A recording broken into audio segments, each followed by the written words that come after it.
Madam President and honorable senators, Madam Speakers and members of the Honorable House of Assembly, good morning. Psalm 78 in 4 states, "We will not hide them from their children, but tell to the coming generations the glorious deeds of the Lord and of his might." Today is a wonderful day to recall the diamond anniversary of women gaining the right to vote. It is important that we pause to thank God for this historic milestone in the life of our country and to honor the many women who made this momentous occasion possible. But it is also a time to give thanks to God, who establishes times and seasons and appoints persons to be trailblazers and visionaries in their season. This significant event in our country removed barriers and opened doors for women and have made it possible for our first woman to be elected to the House of Assembly 40 years ago and for 9 women to now grace these honorable chambers in this season. But it has also opened the door for many women to break the glass ceiling in many spheres of our country. Psalm 9 and 1 states, "I will recall all of your wonderful deeds." Sheryl Sandberg said, "Leadership is about making others better as a result of your presence and making sure that your impact lasts in your absence." In this Thanksgiving season, the impact of the visionary leaders of the suffragette movement continues to influence present generations. It is imperative that we never forget their courage, vision, tenacity, and unity that resulted in a paradigm shift for women in our country. Each woman and young girl that is blessed with wonderful opportunities to excel in all areas of our society and to smash glass ceilings in places where women did not previously hold leadership should remember our inspired foremothers who dared to dream of a more inclusive Bahamas. On this day, I challenge each of you to make sure that the significance of this historic event be understood and taught to each generation of Bahamians. I challenge you to always to be grateful for the time for these women who dreamed new dreams that made the future better for those who followed. I challenge you to be determined that the purpose that God has for you in this season and to cultivate a legacy that will outlive you long after you're gone. And I challenge you to develop a national listing of all women of the suffragette movement. Psalms 46 and a part of verse 5 states, "God is in the midst of her. She shall not be moved." Rosa Parks states, "Each person must live their life as a model for others." Let us pray. Dear Lord, today we give you thanks for the opportunity to celebrate the diamond anniversary of women gaining the right to vote in our Bahamas. We praise you for raising up visionary suffragists who were willing to stand up to the powers of their day to gain voting rights for women.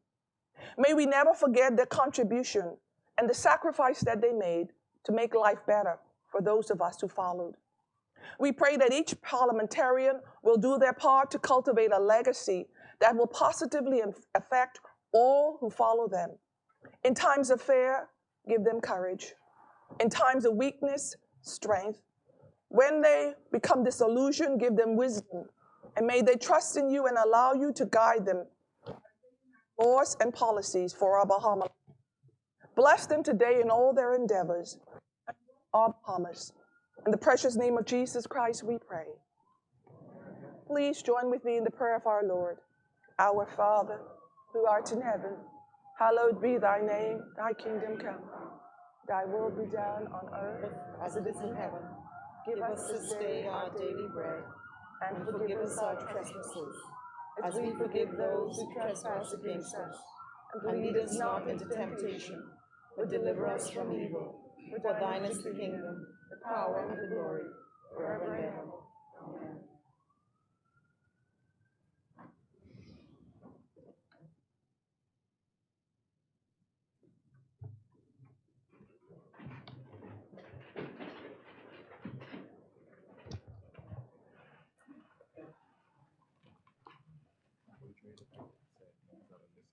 Mhm.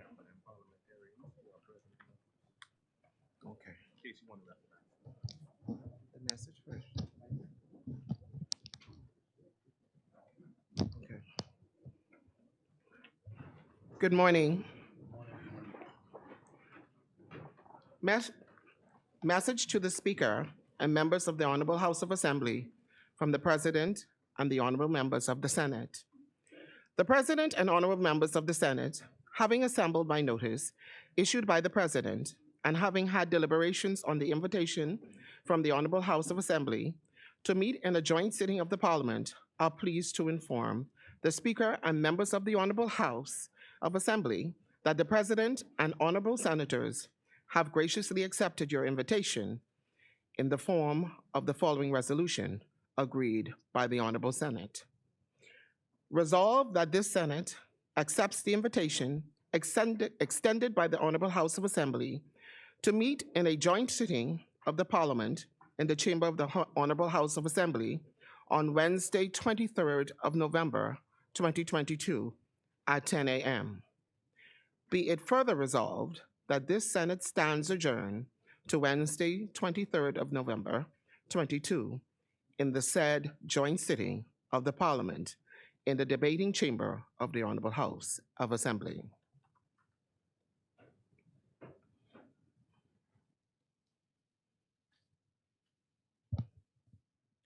Good morning, honorable members. I would like to welcome to our chamber today, Madam President and honorable senators. I, along with members of the Honorable House of Assembly, would like to thank you for your most gracious acceptance of our humble invitation to meet in this joint sitting today. We have done everything we could to make you as comfortable as possible. So on behalf of all members of the Honorable House of Assembly, I say welcome.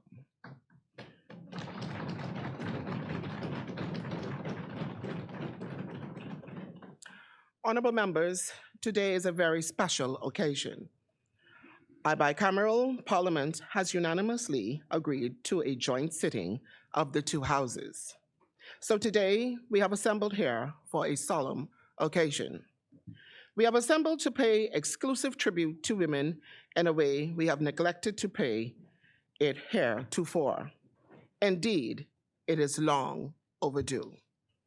We have come together to celebrate and commemorate the achievement and contributions of women in the various stages and aspects of our national journey. Today, on this solemn occasion, male parliamentarians will honor women parliamentarians with their silence for the most part. It is not often that this Parliament meets in joint session, except for the opening of a new Parliament, at least once every 5 years.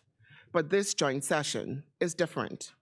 The last time this Parliament agreed to and met in a joint sitting like this one was November 26, 2012, some 10 years ago.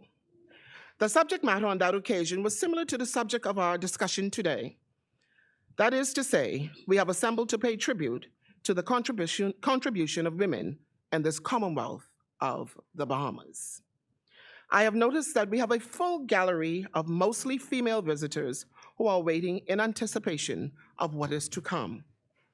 2 resolutions will be considered by this joint sitting. Our second resolution will be to pay special tribute to the Honorable Dame Janet Gwyneth Boswick, who has set a very high standard for all women to follow.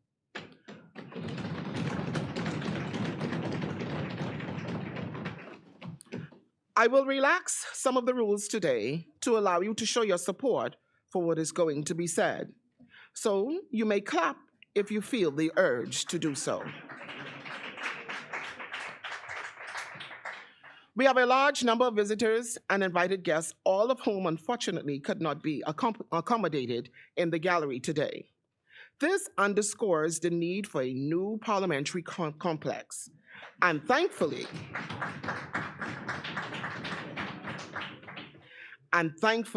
the government is actively engaged in the logistics of a new edifice for this institution. This joint session today will demonstrate what can be achieved when the Bahamas speaks with one voice. I must say that I have been looking forward to today's sitting so that we as women can demonstrate how nicely we can conduct the people's business without confrontation and without disagreement. Honorable members, I'm impressed and appreciative of all of the contributions of the now countless number of women who played their roles in the development of this country. But no story of the struggle for equality and freedom moves me like the story of poor Black Kate. She defied the orders of her enslavers and preferred death over the dishonor of enslavement. She willingly paid the ultimate price and found freedom in the bosom of the earth.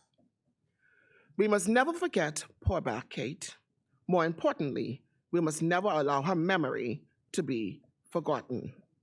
The price she paid must be remembered.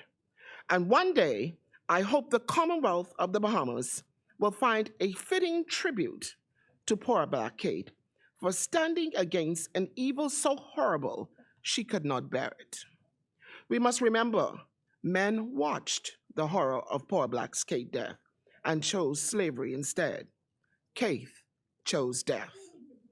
We often sing in song, "Before I'd be a slave, I'd be buried in my grave and go home to my Lord and be free." Whenever I hear that song, I remember poor Black Kate, and I often wonder how truly we really believe that song when we sing it. So without further delay, I will now invite the President of the Senate to offer a few welcoming remarks.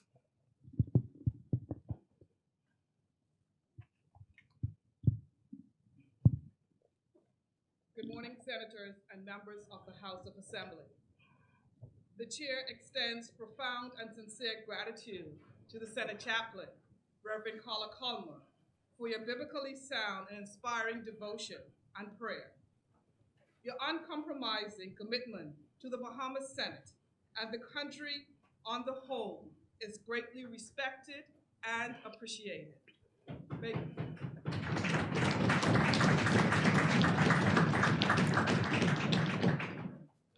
May God continue to hold you in the palm of his hands and bless you and your ministry. The Chair thanks Madam Speaker, the Honorable Patricia DeVoe, and members of the Honorable House of Assembly for inviting the President of the Senate and Honorable Senators to this historical joint sitting of the Senate and Parliament. Madam Speaker, indeed it is a pleasure to co-chair this prestigious occasion as we commemorate the 60th anniversary of women obtaining the right to vote. I therefore do not hesitate in declaring all glory unto God for great things he has done. We have come a long way.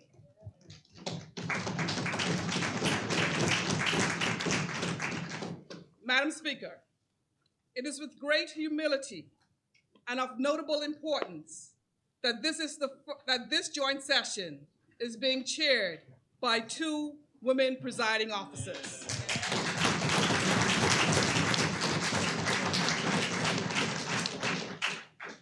A first for our country. I shall be forever grateful to God for this seminal moment in time. Madam Speaker, the current Senate comprises a 16-member team, of which 25% are women. From 1964 to present, 6 men have been appointed as president, and I'm proud to be the 6th woman, making the gender ratio of Senate presidents 50-50.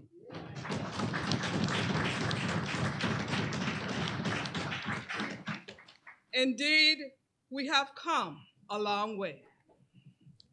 These historic feats would never have been possible without the courage and wisdom of our forefathers who held this country accountable to its democratic tenets by advocating for women to have full political participation via the right to vote and serving in government. the annals of history correctly records that in the not too distant past, there was a country in the Western Hemisphere, 55 miles off the coast of Florida, where over 54,000 women resided. Although they represented half of the population at that time, unfortunately, they were treated as less than second-class citizens. Bahamian women were socially, economically, and politically marginalized and disadvantaged. Although for generations, women had tilled the fields and gathered the crops, they could not own land, whilst women were wives and mothers and sisters and friends, and individuals who contributed significantly to nation building by taking care of their husbands and extended families, nurturing their children and communities, establishing cottage industries, and working in political campaigns. They could not cast a ballot to determine their own political destiny. Whilst women labored in the workforce, their compensation was far below that of their male counterparts, and maternity leave was non-existent. Since women could not vote, they could not be on the jury. Therefore, only men could decide the fate of matters before the courts. This culminated in what was unequivocally a system of taxation without representation, an egregious violation of democratic principles. Alas, in the 1950s, 7 transformative women leaders, Mary Ingram, Dr. Doris Johnson, Mabel Walker, Eugenia Lockhart, Althea Mortimer, Georgiana Simonet, Alberta Isaacs, organized and became the catalyst for the women's suffrage movement in the Bahamas. These remarkable women, along with others, were resilient, fierce, intelligent, and unstoppable in their determination to deepen democracy and obtain basic civil rights for all Bahamian women.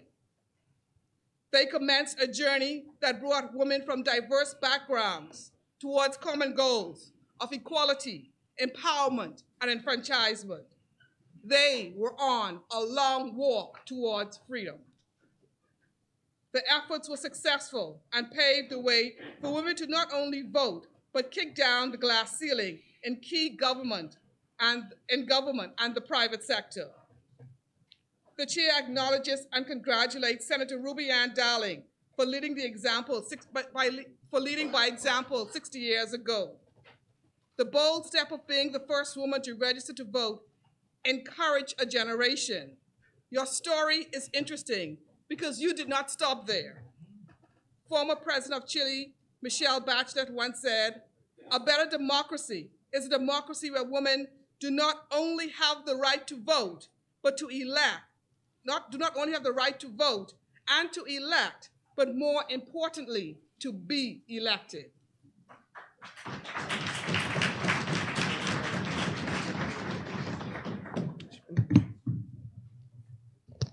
Senator Cooper, darling, you exemplify these words by not only leading the way to the ballot box, but by becoming the second Bahamian woman to be elected to this honorable house. On a personal note, the chair appreciates your godly wisdom, honesty, kindness, compassion, and willingness to leap over barriers on behalf of the poor and oppressed, and your life's work of giving back to our nation. We thank you for your sacrifices and salute your accomplishments. The chair also pays homage to Dame Janet Musgrove Boswick, who is deservedly recognized as a national champion for the cause of women in the Bahamas.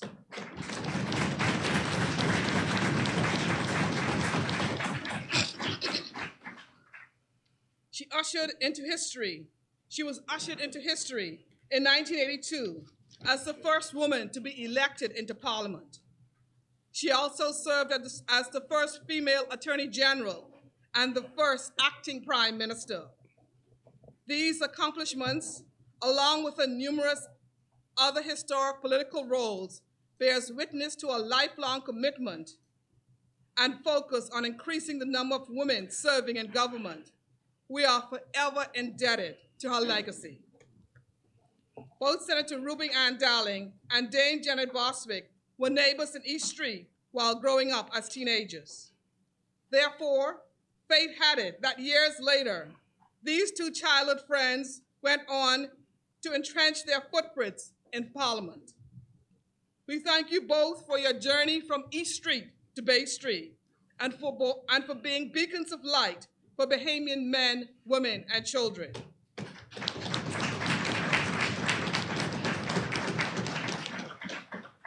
Another woman who truly made her mark on the nation is Dr. Dame Doris Johnson.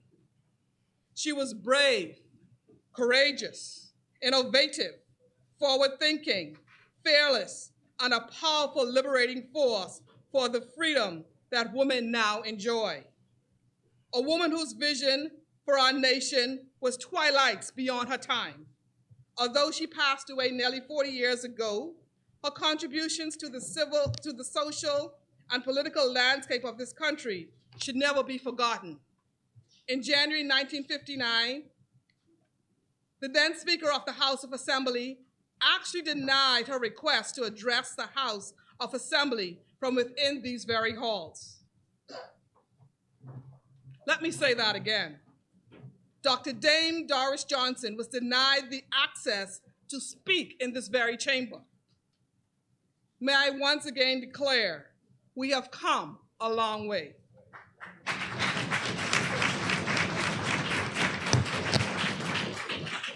Thus, her famous and impassioned game-changing speech was given from Magistrate Maxwell Thompson's courtroom.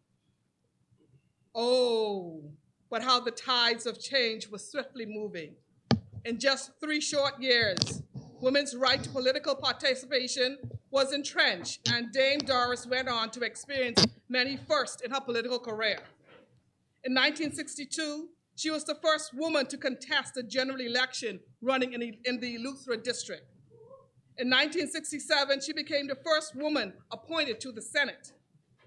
In 1968, she was reappointed to the Senate and became the first woman to lead government business in the Senate. In 1968, she became the first woman to serve in the cabinet of the Bahamas as the Minister of Transport.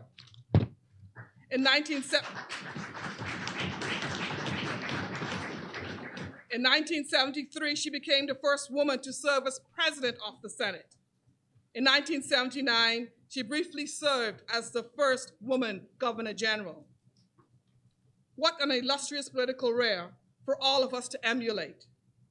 She was an enduring symbol that paved the way for other women Senate presidents, such as my mentor and friend, Lady Sharon Wilson, KC, Lynn Holowesco, Kay Forbes Smith, and Dr. Mildred Hall.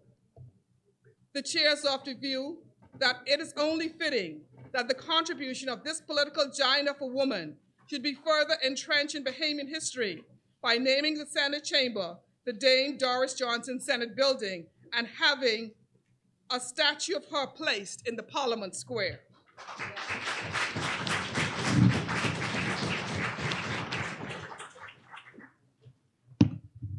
To paraphrase the words of Michelle Obama, it was North Stars like Ruby Ann Dowling, Janet Bostwick, and Dame Doris Johnson who demonstrated that as women, we should never underestimate our importance, because history has shown us that courage can be contagious and hope can take on a life of its own. We see the legacy reaching down to today. It is noteworthy that 7 women were instrumental in the fight for equality and voting rights. And on the 60th anniversary of women's suffrage, we celebrate 7 magnificent women being elected to Parliament. This generation has further been inspired and refreshed with hope by the visionary Prime Minister, the Honorable Philip Brave Davis Casey, who invited 5 women parliamentarians to his cabinet, representing the largest woman serving at one time in cabinet in Bahamian history.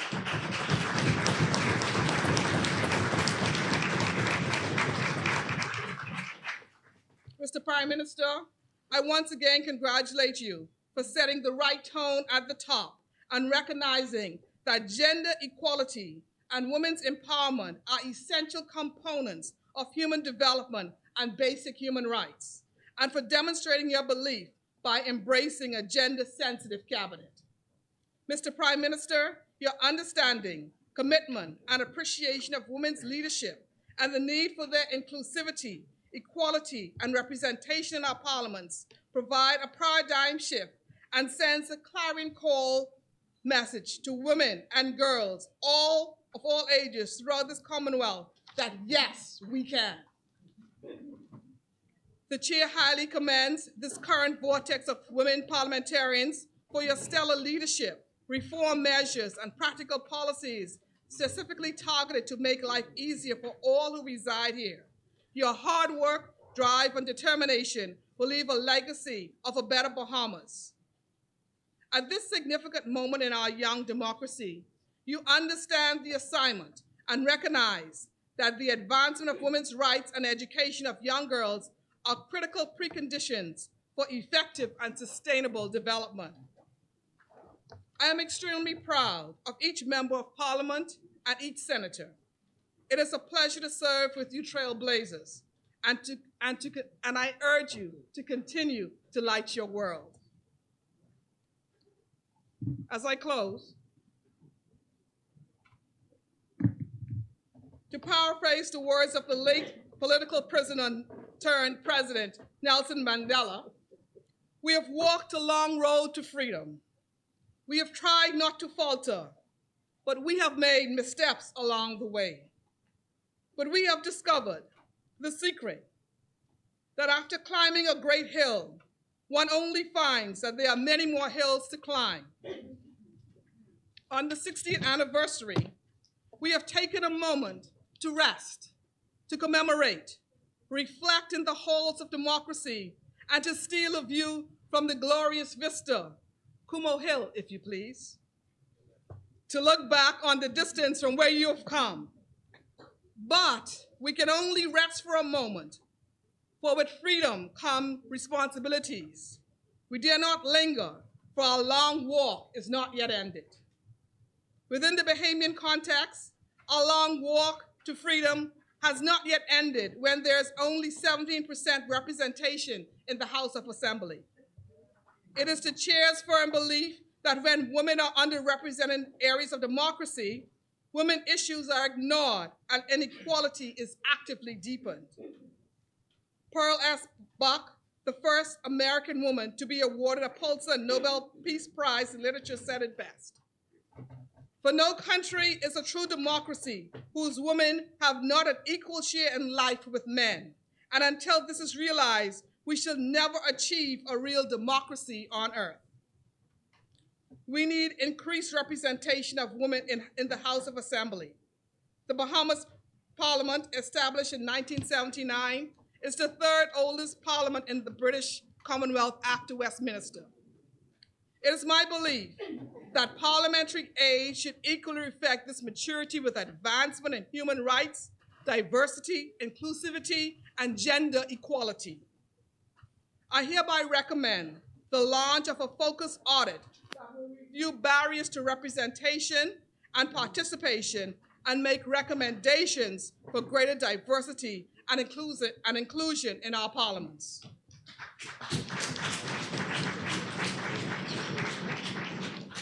Our long walk to freedom is not yet ended. When women are indiscriminately victims of gender-based violence and there is no domestic violence legislation for their protection, freedom, justice, and equality demands a gender-based violence act now.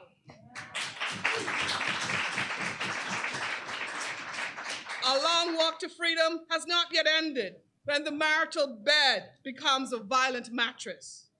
Rape is rape, notwithstanding the context.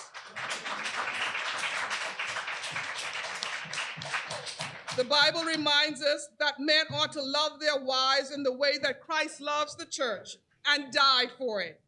This love is defined in 1 Corinthians chapter 13 as being patient and kind and not delighting in evil.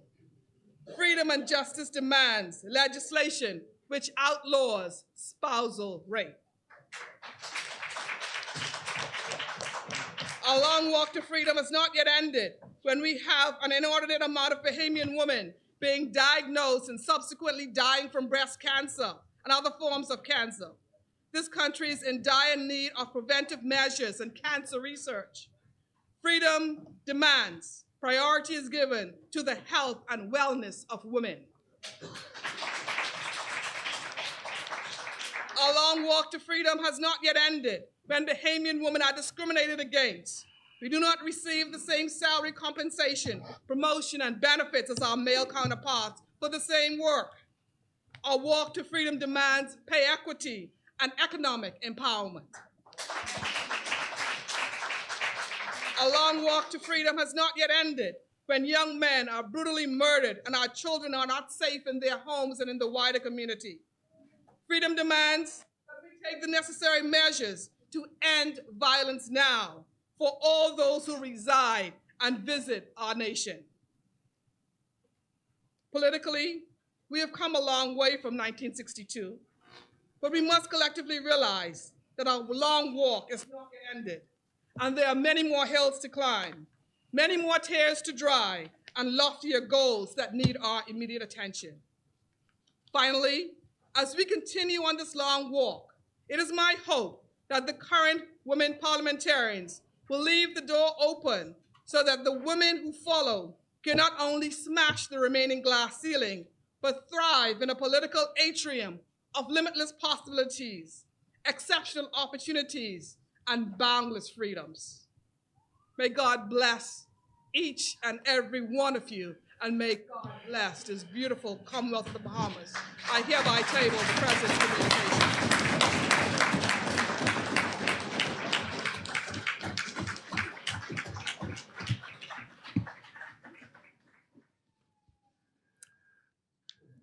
Thank you, Honorable President. Before we move on, I would like to draw our attention to the gallery today. I would like to acknowledge the presence of Dame Marguerite Pindling, wife of former Prime Minister Lyndon Pindling and former Governor General. Let's greet her today.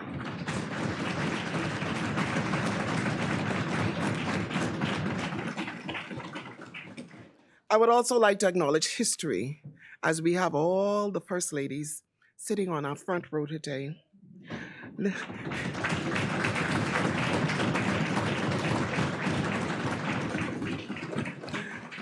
Let us welcome Lady Anne Marie Davis, Lady Dolores Ingram,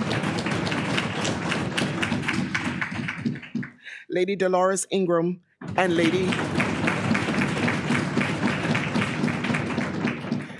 Lady Patricia Minnis.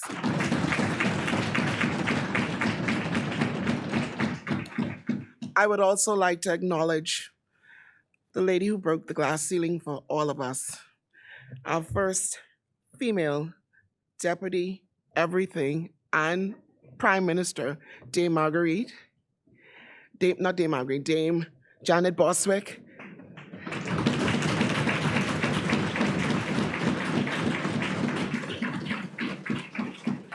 Another lady that shattered the glass ceiling for women, the Honorable Cynthia Mother Pratt, first female Deputy Prime Minister, and now sitting Deputy Governor General. And I'd like to acknowledge another first. Some have forgotten her. First Director of Immigration. She's sitting in this hall today. She's my sister and friend. I'd like to recognize Lady Sharon Wilson.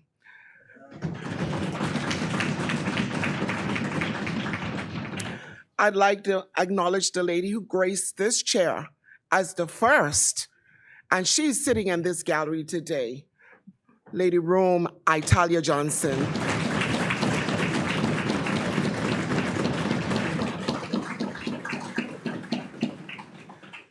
I'd like to also recognize Lady Allison Maynard Gibson, very strong advocate. And to all the former parliamentarians and all of you ladies that have joined us this morning, good morning. Honorable members, We have assembled in this joint sitting of the Parliament to deliberate on two resolutions.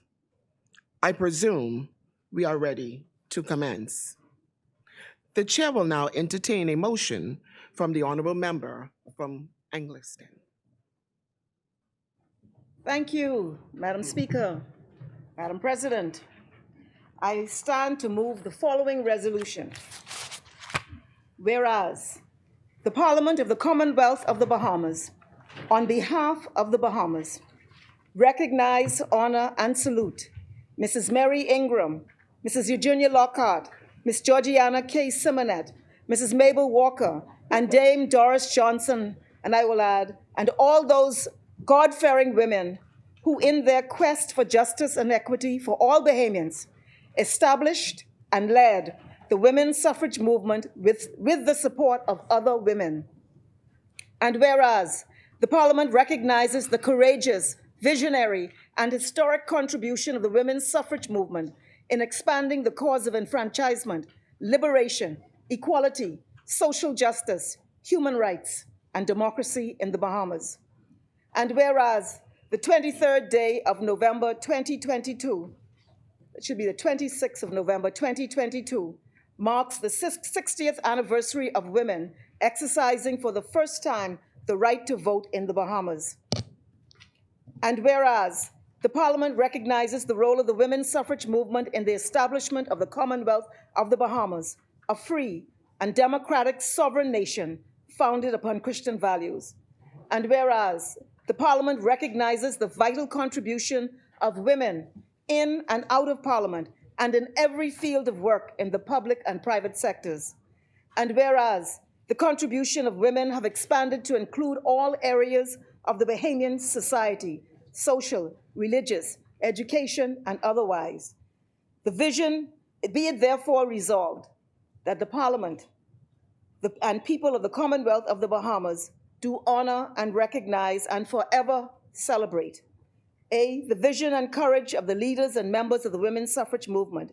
B, their contribution to the enfranchisement, universal suffrage, and social and political change in the Bahamas. C, the 60th anniversary of the enfranchisement of women. And D, the continued work and contribution of women in the Bahamas. Madam Speaker, Madam President, I am humbled to stand to my feet this morning in this honorable House to move this resolution in commemoration of one of the most important moments in Bahamian history. 60 years ago, in the general election held on the 26th of November, 1962, Bahamian women walked into polling stations nationwide and voted for the first time ever. This triumphant manifestation was the consequence of years of struggle and the result of uninterrupted determination of women from all walks of life. The significance and weight of this event can only be fully understood within the context of the comprehensive barriers and strictures that women were forced to face and which inhibited full human development. The suffragette movement was a fundamental human rights movement, a social justice necessity, and in pursuit of this, there would be no compromise, no deterrent, no holds barred, no prisoners taken. And this was powerfully expressed 3 years earlier, on the 19th of January, 1959, when one of the leaders of that suffragette struggle, Doris Johnson, in a brilliantly constructed speech, reminded all who could hear that the Universal Declaration of Human Rights guarantees to all men and women, regardless of race, color, or sex, the fundamental right to vote. In that speech, she reaffirmed the faith of the suffragettes in the equal rights of men and women. This was in 1959. And a preparedness to perpetuate these ideas to our children. She cited specifically Article 1 and 2 of that declaration, namely 1, all human beings are born free and equal in dignity and rights. And 2, everyone is entitled to all the rights and freedoms set forth in this declaration without distinction of any kind, such as race, color, or sex. She declared, and I quote, We seek no compromise. There is no alternative. We abhor delaying action. We women are ready, willing, and able. You must no longer deny us our rights. Gentlemen, if you deny the people their right, you will be found fighting against God.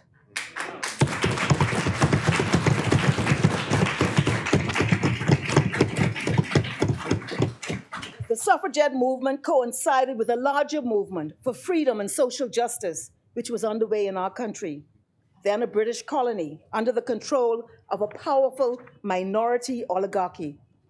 And it is of note that Doris Johnson's speech was given in the months after the general strike of 1958. In the immediate aftermath of that strike, the British Secretary of State for the Colonies, Lennox Boyd, was sent to Nassau to investigate the causes of the general strike. He wrote a statement containing his recommendations for action by the House, which was tabled in the House of Assembly in April of 1958. Among those recommendations was universal male adult suffrage. The Secretary of State is reported to have amplified this narrow recommendation by declaring that he was not sufficiently satisfied that the demand for an extension of the franchise to women was widespread enough to justify including it among the constitutional changes that were needed immediately. It was clear he did not understand that not only were women fully participant in that strike, but that there was afoot a strident awakening by women who were demanding their own unique freedom rights. And it was this negligent declaration, this exclusion of the rights of women for immediate reform by Lennox Boyd, which in the words of Doris Johnson, in that speech, she says, mobilized the energies of the women and prompted her famous speech. This observation was made despite the fact that in his own country, women openly and freely exercised the franchise. She noted that this statement by the secretary was issued despite the fact, he had facts, that a petition signed by more than 3,000 women had been presented to him by a delegation of women from the suffragette movement. At a later public meeting held in Nassau on April 28, 1959, she describes the General Assembly Elections Bill, which was subsequently introduced on the recommendation of the British representative and subsequently ignoring the women's suffrage. She described it as, and I quote, a slap in the face to Bahamian women as it denies women their rights. She concluded by saying that she would continue to fight until her voice is hushed by death. And the fight continued for 2 more years, joining forces with sisters all over the world and with delegations of suffragettes traveling to the United Kingdom to state the cause, and a campaign of continued organized lobbying and pressure and protests. Yes, yes. The Progressive Liberal Party coalesced its support for this movement. Finally, victory was won when the enabling and groundbreaking legislation was enacted. Was introduced into the House and passed on the 23rd of February, 1961, and which vested in women the right to vote and indeed instituted universal adult suffrage. Today, we remember with a heart full of gratitude Dame Doris Johnson and all of the indomitable leaders of the suffragette movement, including Mary Ingram, Georgiana Simonet, Eugenia Lockhart, Bertha Isaacs, Althea Hyler, Althea Mortimer, Mabel Walker, and the many thousands of women who joined the movement and were unrelenting, and who showed up in full force on Election Day, 60 years on the 26th of this month. And as women have in every general election and by-election and local government election ever since that day.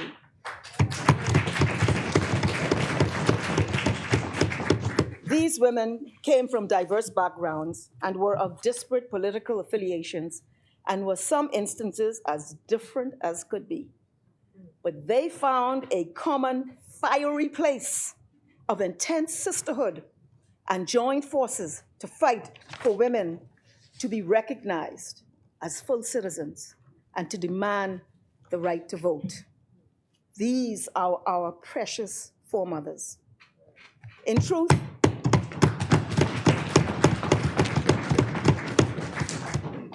the fight was deeper and larger than the franchise. It spoke to the fundamental questions of the inherent humanity of women, to their aspirations, to their vital expressions on life's journey, to their fundamental rights as human beings. It was an outright challenge to the status quo and a major assault upon the prevailing archaic stereotypes. But 26th of November, 1962 was not the end of a road. It was the wide opening of an uncharted potentiality. That victory, which resulted in women by the thousands going to the polls, was to have enduring and far-reaching effects for the social and economic progress of the Bahamian people and towards our patriotic ethos. There is still ground to be possessed. We will continue to fight, for example, for the right of women in every instance to pass citizenship to the children of their womb.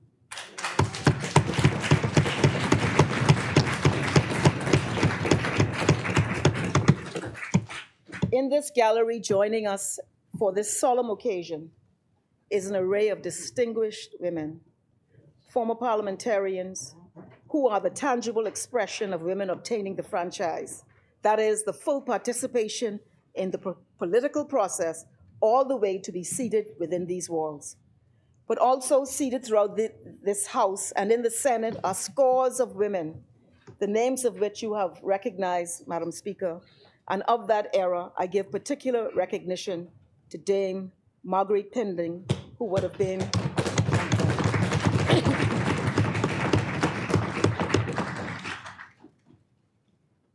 and there are some who are the descendants of the suffragettes who are here with us today. And so, Madam Speaker, Madam President, as we were reminded by the Senate chaplain, when she reminded us that when all is said and done, we must declare, thanks be to God. It is my honor to so move. Yes.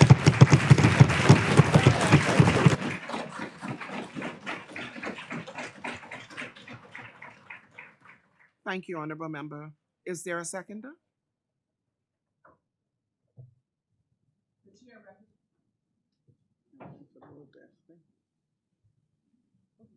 chair recognizes Senator the Honorable Dr. Lucia Hepburn.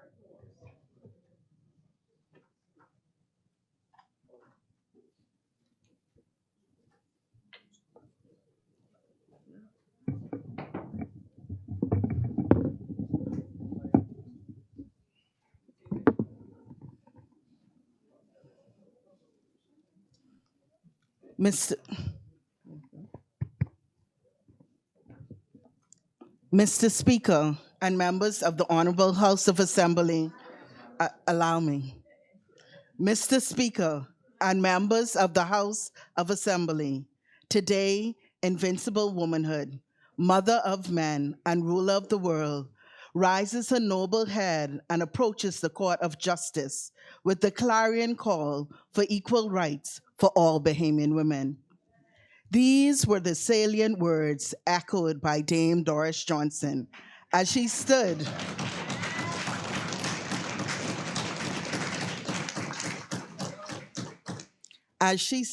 soliciting support for the women's suffrage movement in the Bahamas.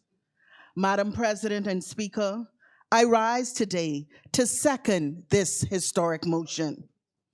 As I stand thankfully on the shoulders of females that had the fortitude and resilience and built the foundation that afforded me and every other female in these hallowed halls so many opportunities.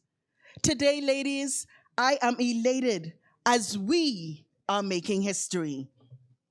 Madams, please permit me a brief leeway to thank the Prime Minister and other ministers for bringing this historic resolution, along with civic organizations. I would like to send special thanks to Dr. Christopher Curry, Mrs. Lisa Major, Mrs. Yuli LaFleur, Mrs. Margaret McKay, Mrs. Marian Bethel, Mrs. Francine Butler Watson, and the Honorable Glennis Hanna Martin, who, without their insight, research, and recollection, this presentation would not be possible. It is commonly stated that the health of the nation is the wealth of a nation.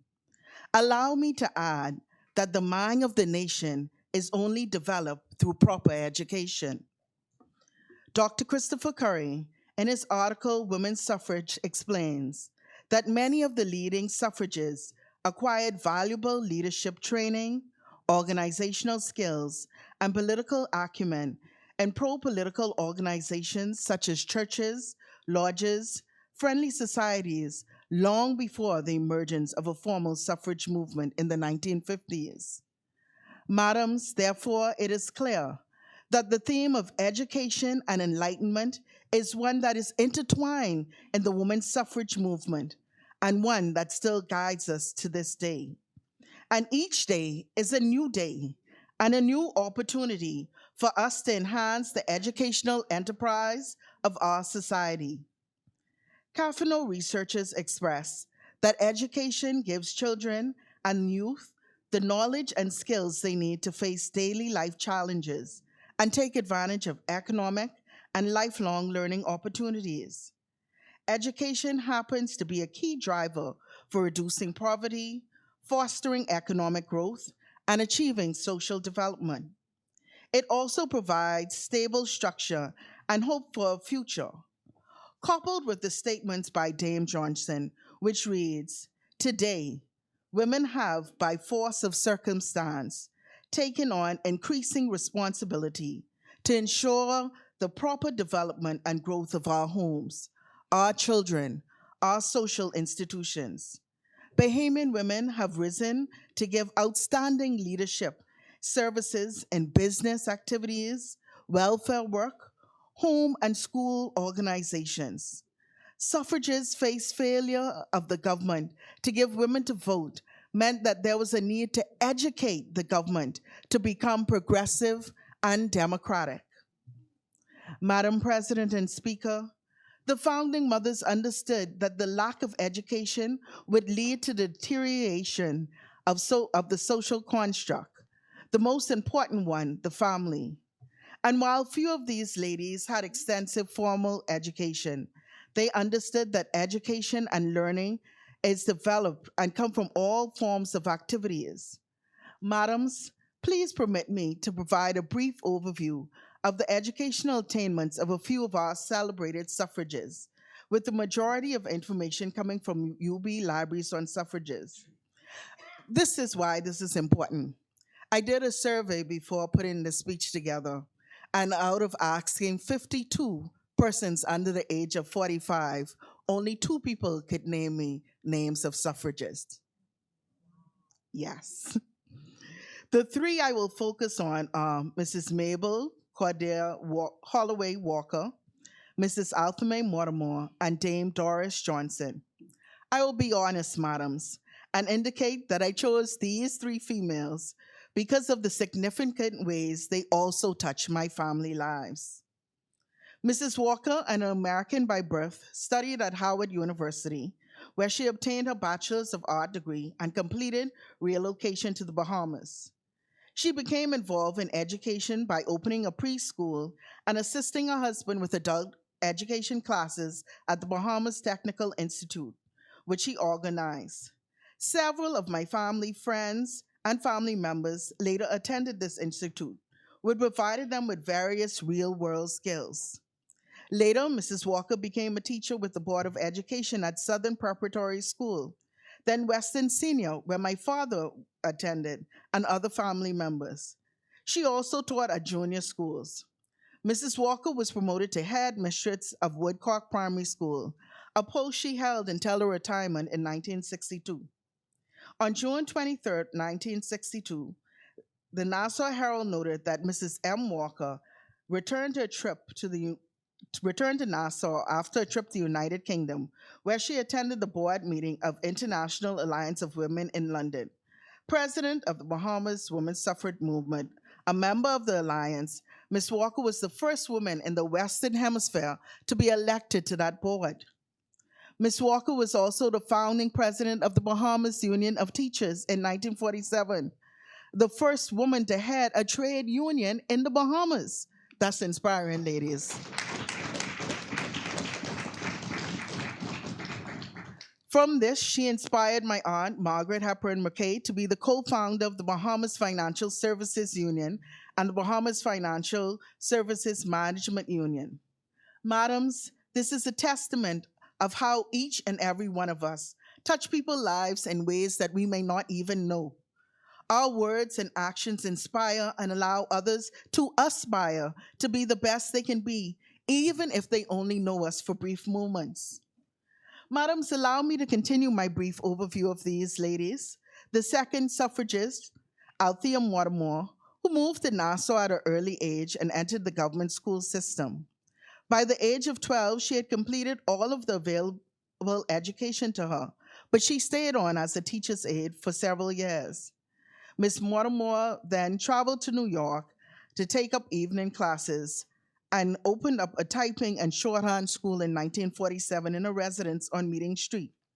She started out with a few students and 2 typewriters, but over a period of approximately 40 years, students benefited from her teaching, including Dame Ivy Dumont, former Governor General. She also taught 2 of my aunts at her school, Margaret and Leonie, who went on to both have very successful careers in their chosen fields. Madam Speaker and President, former Prime Minister Sir Lyndon Pinland presented Ms. Mortimer with a plaque naming her the Woman of the Year for her achievements as a commercial educator. Ms. Mortimer passionately believed in the support for the rights of women to vote. She helped to draft and type several of the documents created by the women's suffrage movement to further their cause in the halls of Parliament. She was also the guest speaker at Education for Citizenship, a seminar designated by the leaders of the women's suffrage movement to prepare Bahamian women to assume their political responsibilities. Dr. Christopher Curry, in his article about women's suffrage, showcases Althea Mortimer's belief in the need for education in a speech given at Rehart Hotel, where he highlighted the importance of education in the development of good citizenry. For Mortimer, not only was education essential to the development of an intelligent and articulate citizen, but she believed that it was necessary for good governments. Echoing Mortimer's sentiments was Mabel Walker, who, in bringing the vote of thanks that evening, reminded the audience once more that it is essential to have a literate electorate in a democratic country. Thus, it appears that suffragists did not simply agitate for voting rights, but instead advocated constitutional changes so that they would become a part of the educated and informed citizens prepared to engage as equal partners with their male counterparts in the process of nation building. It is evident that these ladies, as young people like to say, understood the assignment. Dame Doris Johnson can be called a teacher, suffragette, politician, and author. It is evident that she is a woman who was driven, full of intelligence and ambition, and committed to achieving her goals against all odds. She lived close to my grandaunt, Rose Hall King, who was also my dad's godmother.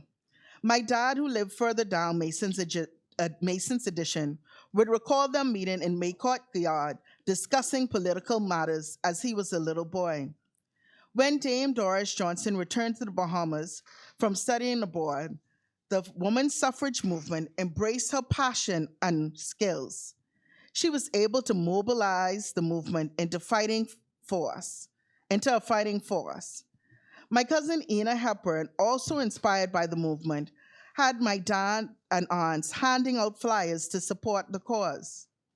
Madam Speaker and President, When the 1962 general election was held, Dr. Johnson became the first woman to ever contest the seat.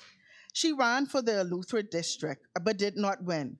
But she had run the first leg of a race that would be completed by Dame Janet Bosquick some 20 years later.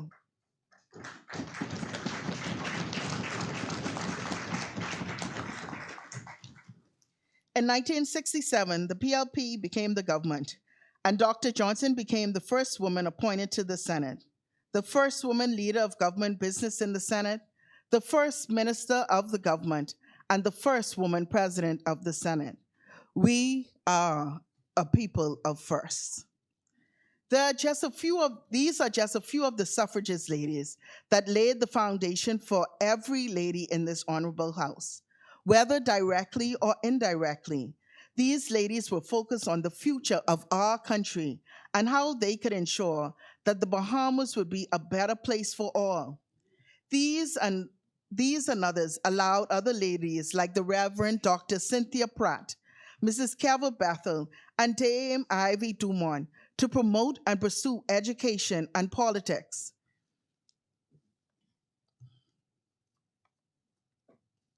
Madam Speaker and President, there were several women that forged the way and encouraged educational growth and attainment. Too many for me to speak at my allotted time. According to the International Federation for Family Development, females in particular bear the primary responsibility for the education and socialization of children, as well as instilling values of citizenship and belonging in society. Families provide material and non-material care and support to its members, from children to older persons or those suffering from illness. Females have always been at the forefront of children's education. It has been stated that a mother's involvement helps to extend the teaching beyond the classroom. This creates a more positive learning experience for children and allows children to perform better in school. It also establishes their confidence and ability. We all know the African proverb that it takes a village to raise a child, and every village needs a chief. And the reality in our country is that the chief is normally the mother in the home. Madams, we must ensure that we continue the movement. We have to. We must ensure that we tackle the major issues. I only speak in the reality. It is. We must.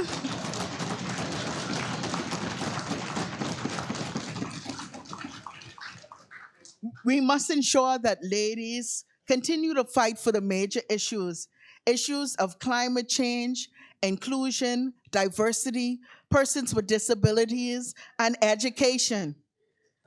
Unfortunately, if you were in a wheelchair, you could not come and be a part of this historic event today. But like Madam Speaker say, a new day is here, and a new parliamentary building is soon on its way.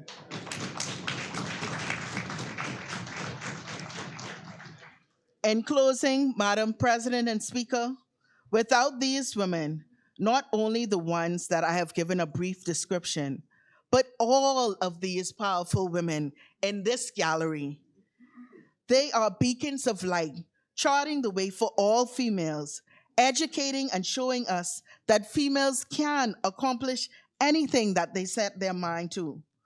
On this historic day, with both a female speaker and a president, I second and support this historic resolution. May God bless each and every one of you, and may God bless the Commonwealth of the Bahamas.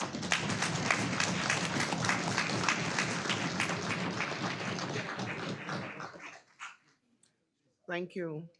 Before we proceed with our order of business, I would like to draw our attention back to the gallery, where we have sitting the first female who registered to vote in the person of the Honorable Ruby Ann Cooper Darling. Thank you so much.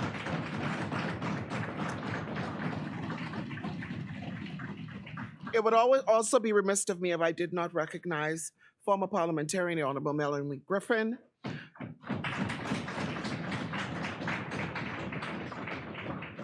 Both she and her mother, former Senator Talita Strawn, now deceased, played a pivotal role in women in politics today.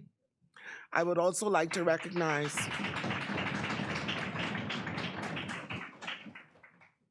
former President of the Senate, the Honorable Mildred Hall, who's also here with us today. With that said, it has been moved and seconded that the following resolution be agreed. Whereas the Parliament of the Commonwealth of the Bahamas, on behalf of the Bahamas, recognize, honor, and salute Mrs. Mary Ingram, Mrs. Eugenia Lockhart, Ms. Georgiana K. Simonet, Mrs. Mabel Walker, and Dame Doris Johnson, God-fearing women who, in their quest for justice and equity for all Bahamians, established and led the women's suffrage movement with the support of other women.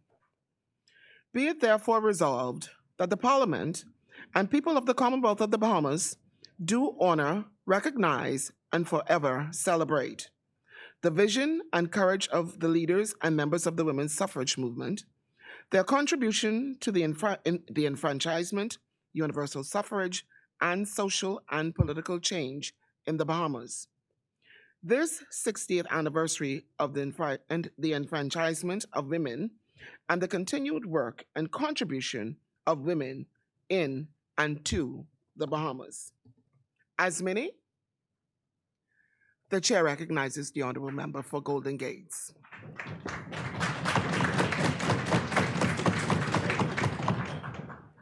Madam Speaker, Madam President, I rise in honor of the excellence embodied by Bahamian women. Any day is a good day to celebrate the accomplishments of Bahamian women, but today we are dedicating this time to focus solely on women. I'm here to talk about Bahamian women in business and the professions. As a woman who has launched multiple entrepreneurial ventures throughout my career, while also working for various organizations, I am well aware of the difficulties of trying to make it in the corporate world or succeed as a woman entrepreneur.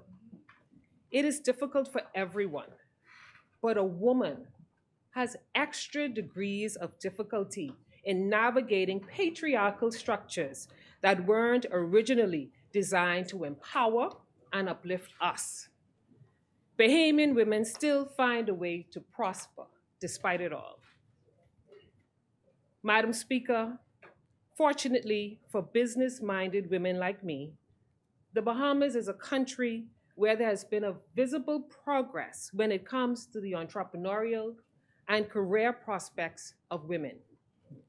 In various industries, we have women we can look up to and role models whose examples we can follow.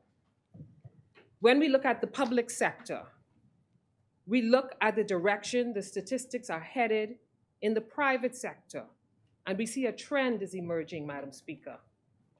I don't want to discredit the contributions of our male counterparts by saying we run things.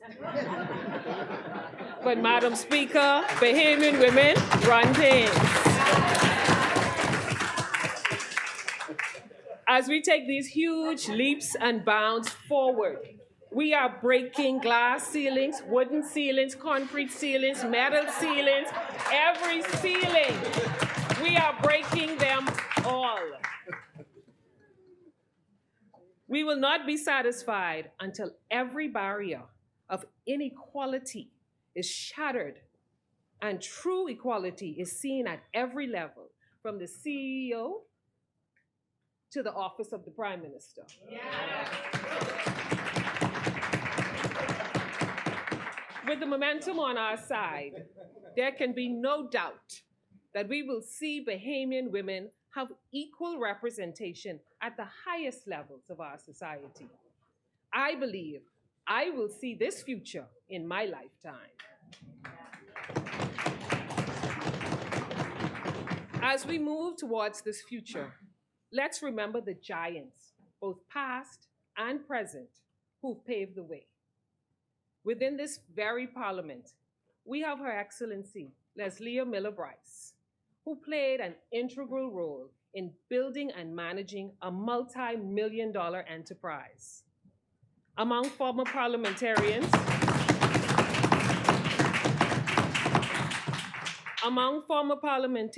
we have the unstoppable Alison Maynard Gibson, a member of not just a political dynasty, but a business dynasty and a top-notch businesswoman and attorney. Speaking of political dynasties within the public health system, one of our brightest stars is Dr. Indira Martin, daughter of the member for Engliston. Madam Speaker, they say her genius as a scientist matches her mother's genius as a leader and a politician.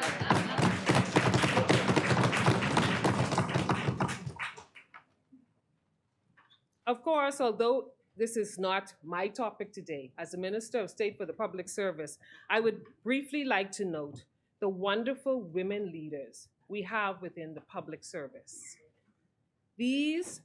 There are sometimes when we characterize the public service as being behind the times or slow to progress. But I want people to understand that the most progressive sector for career advancement and equal representation of women in the Bahamas is the public sector.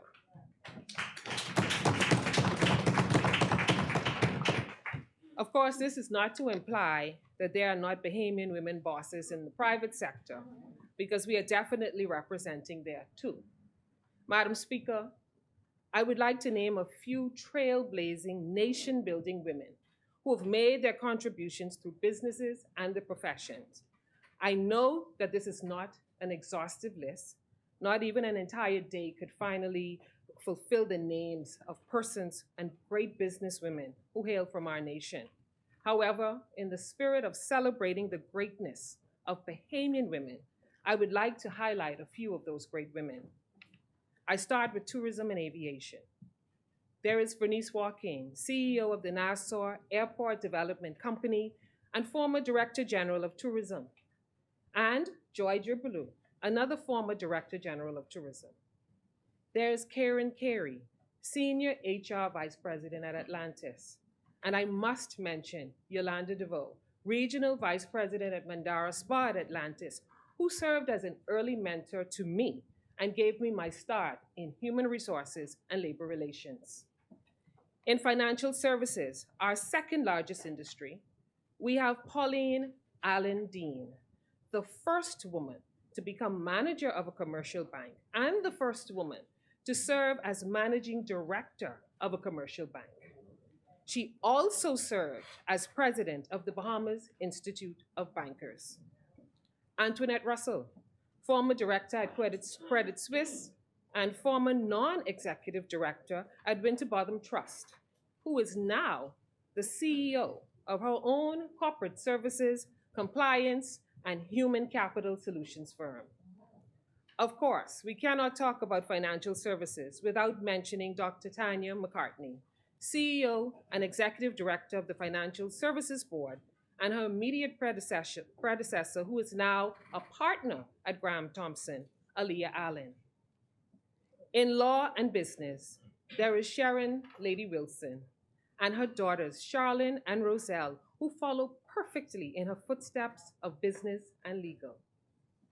In fashion and beauty, there is Brenda Knowles of the Fashion Group and Dr. Zelrona Mackey, who come to mind as women who forge pathways while pouring into the lives of young mentees such as me in passing on their creative craft and industry knowledge. There's Laura Williams, my constituent, who is known as a consistent, self-made entrepreneur in the produce vendor business. As for SMEs, we have so many, but I would like to particularly highlight girl bosses such as Blair Presenti and Deandra Sawyer of Bryland, Candace Cargill of the Little Pink Party, Flower Girl Bahamas, and KVRH, Makiva Wallace of Buttons Formal Wear, the Bahamas Bridal Show, Azure Aviation, and Willow Events Bahamas, Pat Mortimer of the Patmore Group, Patricia Brown Chatty and her daughter, Singular, of Charmenet Group of Companies, and Mitzi Turnquest of the Signature Group of Companies and Isbeth Magnet School.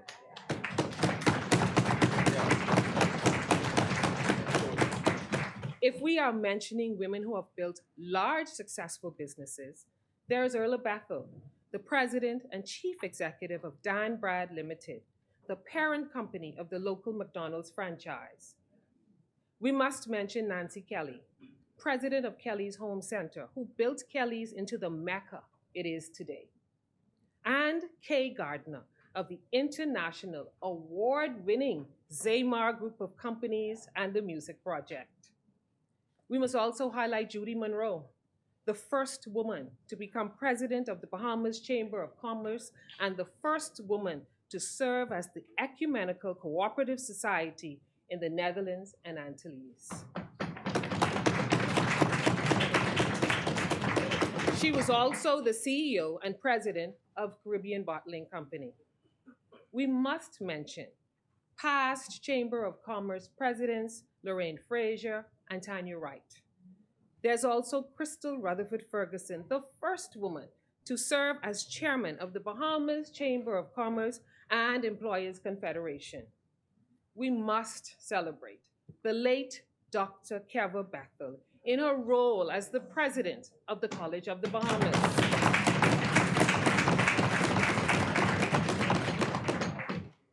A friend and the late Cindy Williams Ramming, who also served as senior vice president of Pickett Foods Limited, and the late business leader, Gaydeen McLean, a savvy businesswoman who has passed on but continues to have a profound impact on my life.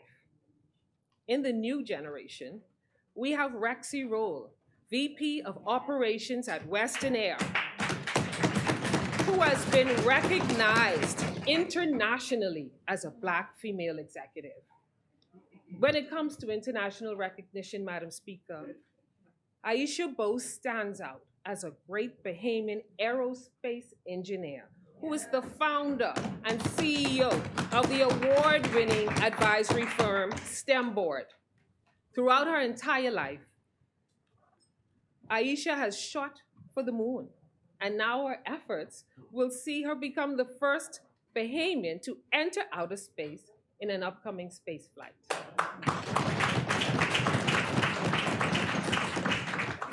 Speaking of women in STEM, we must recognize Melanie Roach, the first Bahamian woman to become a civil engineer and the first woman director of public works. Sonia Brown is another giant in engineering as the principal of leading firm Graphite Engineering and a past president of the Bahamas Society of Engineers. There are so many names to recognize, Madam Speaker, like Donna Lang Jones, a top real estate broker of Keys Realty out of Grand Bahama.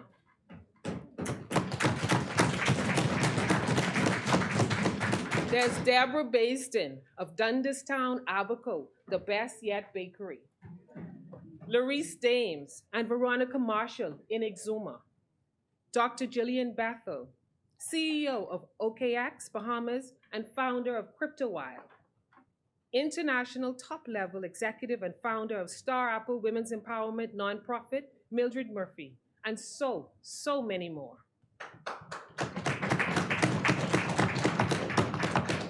So like I said, Madam Speaker, not even an entire day could begin to contain the amazing women who hail from the Bahamas.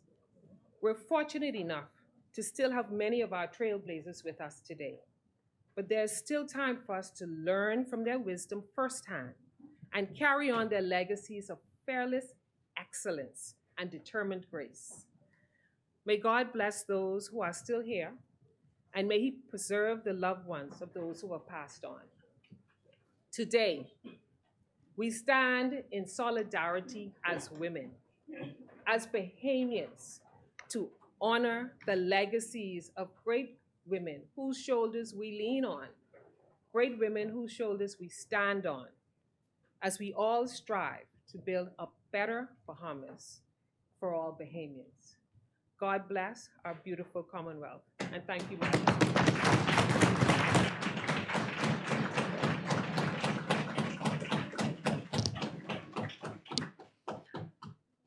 Thank you, Honorable Member. Wonderful presentation. Asmini, the chair recognizes the Honorable Member for Pine Ridge.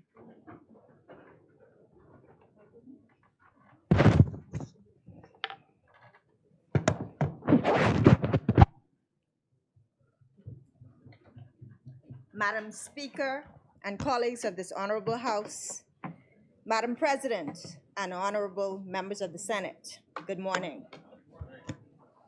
I am humbled and truly honored to rise in this honorable place on this momentous occasion to represent the beautiful people of Pine Ridge and to join in recognition of this historic achievement for women in the Commonwealth of the Bahamas.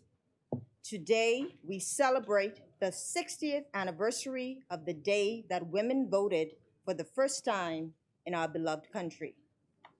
As a Bahamian woman, born and raised in the quaint settlement of 8 Mile Rock, Grand Bahama, I am so privileged to be standing here today as a member of Parliament to represent my people, our people, a defining moment for the women in this place that began 60 years ago. Madam Speaker, Madam President, it is because of the women's suffrage movement in the Bahamas that we are here today, standing on the shoulders of those brave, relentless suffragists who agitated for the rights of women in the Bahamas to cast their vote equal to men. It is because of the women's suffrage movement in the Bahamas that I, Ginger Maria Davis Moxie, and thousands of Bahamian women have risen to places like this honorable chamber, in executive boardrooms throughout our country, in the classrooms, on the basketball court, in spacecrafts, in our churches, and throughout our communities. We have arrived with voices that will not be silenced.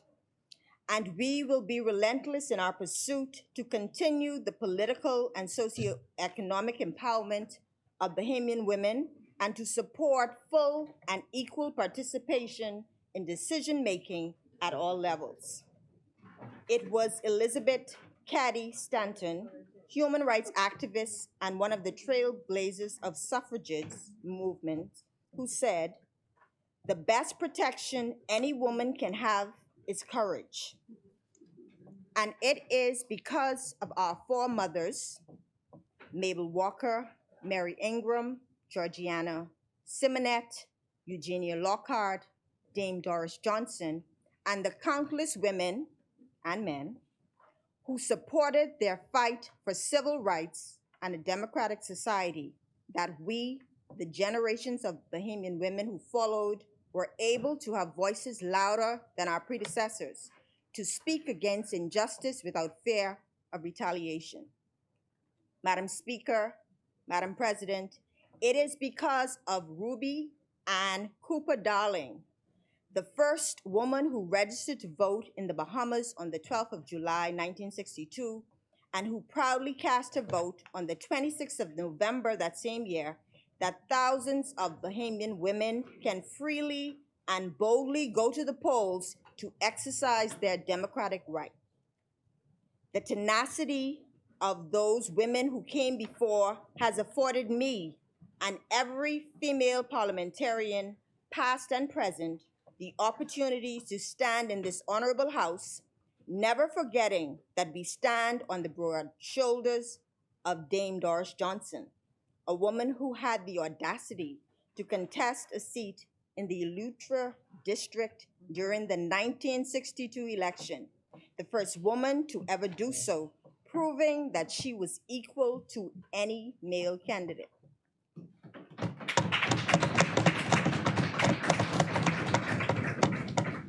And although she did not win, her electoral run opened the door to her political career, creating an impressive legacy. Madam Speaker, Madam President, these women tilled the proverbial soil and fought with every fiber of their being to prepare and fertilize the ground for an inclusive, progressive Bahamas.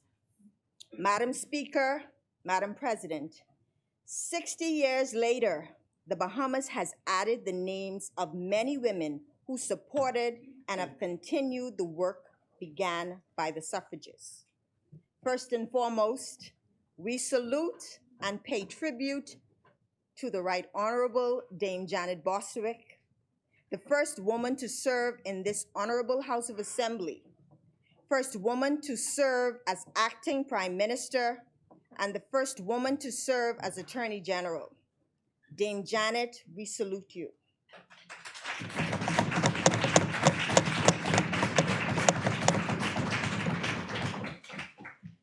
We honor the achievements of a lady who has taken me under her wings, my mentor, Deputy to the Governor General, Cynthia Mother Pratt, the first woman to be appointed as the Deputy Prime Minister of the Bahamas, the first woman to serve as the Minister of National Security, and a decorated community builder. Mother Pratt,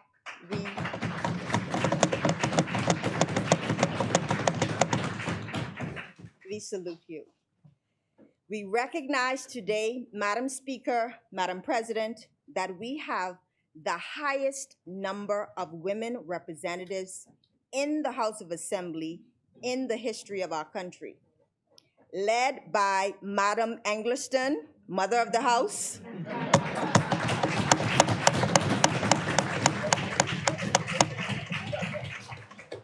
Elizabeth, Golden Gates, Marathon, Seabreeze, yours truly, Pine Ridge, and Madam Speaker, member for Bamboo Town, this is your house. You run this house. Madam President, you also lead the Senate of our country, where 4 of our Bahamian women are represented. Madam Speaker, Madam President, along with these notable glass ceiling breaking women, on behalf of the women in this place, I salute and give special recognition to some trailblazing, extraordinary women of Grand Bahama Island. Women like Cynthia Donaldson, an unsung hero who quietly supported the suffrage movement. Mrs. Donaldson recounts that she would attend the political meetings at the Lodge Hall with other women, listening intently in the background. She voted in 1962 election, and at that time, she was the only Black woman employed at the Labor Board, and the first Black woman to be promoted as an assistant labor officer with responsibility for the employment exchange, which had just begun assisting Bahamians with finding jobs. With only an 8th grade education, Mrs. Donaldson and 7 other Bahamian women went on to earn qualifications in shorthand and typing at the Teachers Training College to become secretaries for cabinet ministers, positions which were not occupied by Black Bahamians. Throughout her career, she continued her efforts to ensure Bahamian women were qualified and employed for positions other than kitchen workers and housekeepers. Madam Speaker, Madam President, we salute community builder, the late Lucille Mama Lou Adderley. Mama Lou was an activist who cared deeply for the children in the Hawksbill community. She combated hunger by creating her very own feeding program for children attending the Hawksbill Primary School, where she was a lunch vendor. She operated a small convenience store in the community to feed families and hosted the children to Christmas plays and parties on her front porch, where they were treated to a Christmas dinner every year, served by 2 of her famous friends in the entertainment industry, comedians the late Red Fox and Flip Wilson. Mama Lou was special and made a significant contribution to improving the quality of life for residents in the Hawksbill community. We also salute Elma Smith-Hanna, who earned a gold medal in the 1975 Carifta Track and Field Games in Bermuda for discus, and again in 1976, Carifta Track and Field Games in Nassau, which were the first ever regional competition on track and field to be held in the Bahamas, breaking the record she had in Bermuda. We salute attorney Willie Moss, who happens to be the sister of the Right Honorable Dame Janet Bostwick.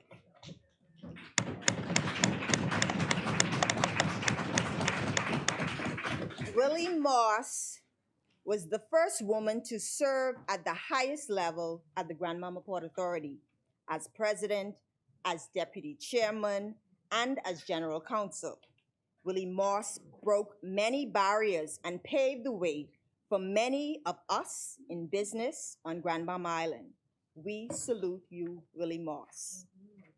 We salute noted attorney Constance McDonald, our first woman QC, now Casey, of Grandmama Island.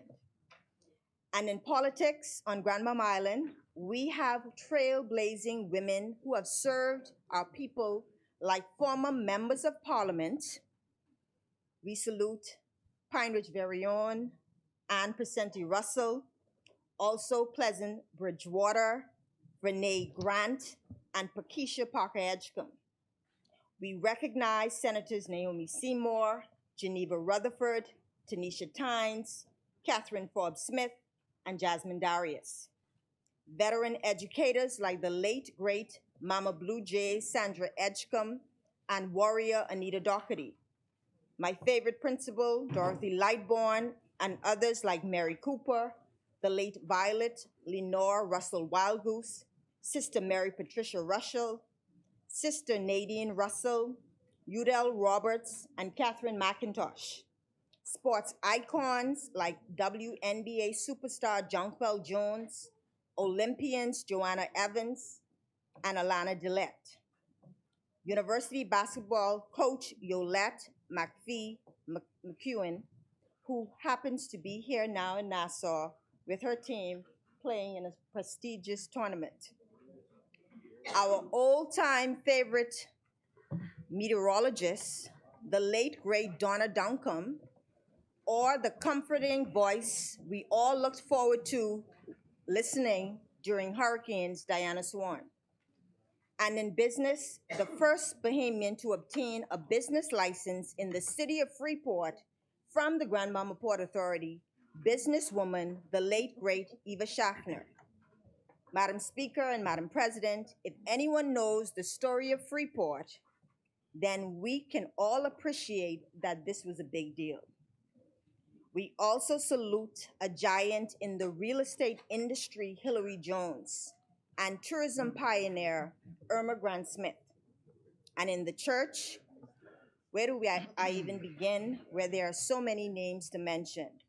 But we recognize the contributions of trailblazing women like Reverend Agatha Martin, Apostle Dr. Rita Stewart, Evangelist Lottie Mabel Russell, and the late Evangelist Mary Jones.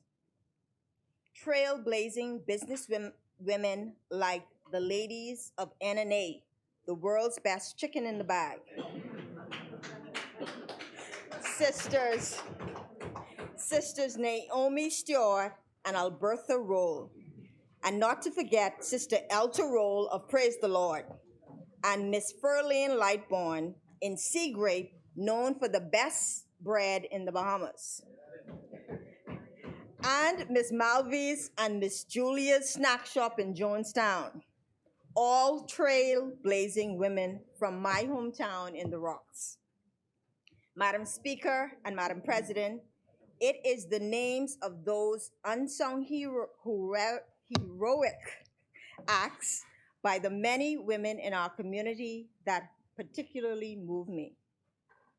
The ones who go about their everyday life, giving back, building up communities, past and present. The ones who go unnoticed, who are the backbone of their households, who keep holding it down in good times and bad. Women like Big Mama in Heritage and Miss Dolores, Miss Jenny, and Miss Burrows, who unselfishly give of themselves to community. The supporting cast of women who are known to make things happen, but do it without fanfare, and quite frankly, many times without thanks. We applaud you. The people salute you. To all of the women throughout our family islands, thank you on behalf of the women and men in this place for all that you continue to do in service to our people and our country. We salute you.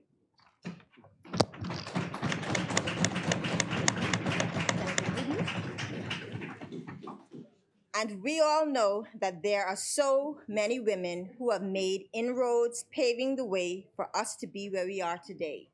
Women like my mother, President Van Smith, who took care of 4 children with the support of my grandmother, Manvella Lewis Smith, after my father was killed at the age of 8. They both raised a little girl who won a scholarship at the age of 12, didn't have funds for books and uniforms, got on a bus and went downtown Freeport to ask for a job. Started working during summer and Christmas breaks, went on to become vice president, left to work in her passion for helping people as a social entrepreneur and a nonprofit, and is today the Member of Parliament for Pine Ridge and the first female minister for Grand Bahama.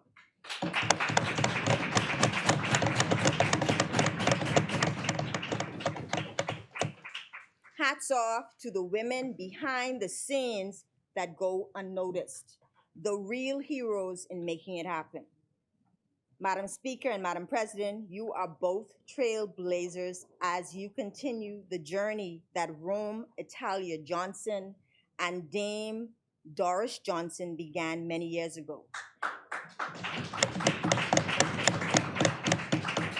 And we all know that it is the many unsung heroes that have made it possible for us to do what we do, for us to pay it forward for the next generation, for us to remember from whence we came, for us to utilize every moment, every opportunity, every chance to do what is right for our people, to better the lives of our people.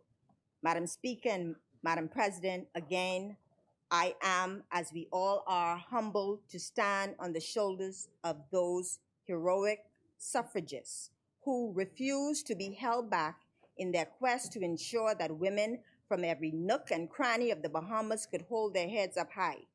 This celebration of the 60th anniversary provides a unique opportunity for us to challenge ourselves to create an even more embracive environment to bring our young women along with us.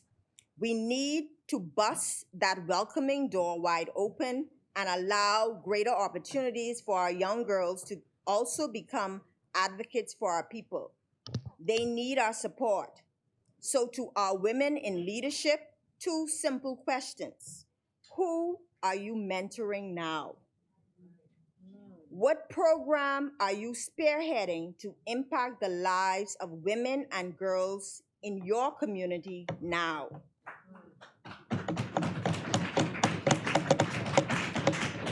This is the clarion call today. We should all identify a cause that continues the work of the suffragists with tenacity, determination, courage, relentless resolve, and unwavering commitment for the advancement of women in our country. Let us continue to be a voice, write the vision and make it clear, use our hands to work and pay it forward for future generations of women and men. In the words of Maya Angelou, develop enough courage so that you can stand up for yourself and then stand up for somebody else. Pine Ridge congratulates the members of this House and the members of the Senate for recognizing this historic occasion, the 60th anniversary of the day that women first voted in the Bahamas, in such a very special way. God bless you all, and may He continue to bless the Commonwealth of the Bahamas.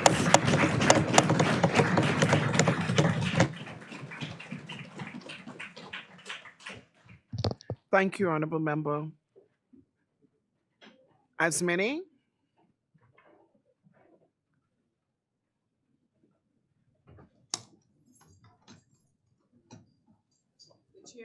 recognizes Senator the Honorable Maxine C. Thank you, Madam President. And thank you to Madam Speaker for the kind invitation to my colleagues and me to join you in this honorable place. Madam President, competence and capability are not influenced by gender. Women are equally as proficient as men are. Social constructs continue to be the challenge. For centuries, women have been steered towards certain careers. This gender stereotyping has produced countless women in select fields, while other industries have been void of femininity. Societal pigeonholing has limited doors of opportunity for women, but thankfully, times have changed and are changing, especially in maritime and aviation. To be clear, Madam President, women in maritime and aviation have always been part of the stories. They were just not part of the narrative. The human body has many parts, all of which are important. This same concept is applicable in maritime, aviation, and other areas where women have played a major role in creating a viable sector. Women were always the ones behind the scenes executing for the men. They have worked in supporting roles while men were cast in the leading roles. But women in maritime and aviation have expanded their horizons to sail the ocean blue and fly high, commanding their crafts with utmost esteem. Women across our islands, Madam President, continue to rise to the challenge of leadership, daily demonstrating their capacity to think critically and make sound decisions. In maritime, women are creating waves, rising above challenges, and coming together to achieve a better Bahamas. Traditionally regarded as a male-dominated sector, the maritime industry focuses on the conservation, sustainability, protection of the world's oceans, seas, marine resources, along with the safety of vessel activity, labor laws at sea, and a myriad of other marine-related concerns. As a woman, I understand all too well the difficulties we face in our quest to be better represented in all spheres. But I remain hopeful today as I acknowledge the progress that has been made. Within our beloved country, women are maritime lawyers and law-related professionals, accountants, registrars, engineers, enforcement officers, ship captains, environmentalists, and inspectors, to name a few, and are contributing to the industry's development.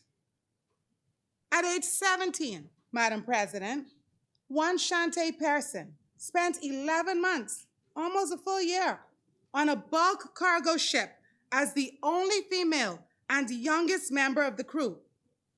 For 3 days, she endured the roughest seas imaginable, eventually graduating from LJM Academy before moving on to Caribbean Maritime Academy in Jamaica, where she not only graduated, but graduated top of her class, eventually filling a high-ranking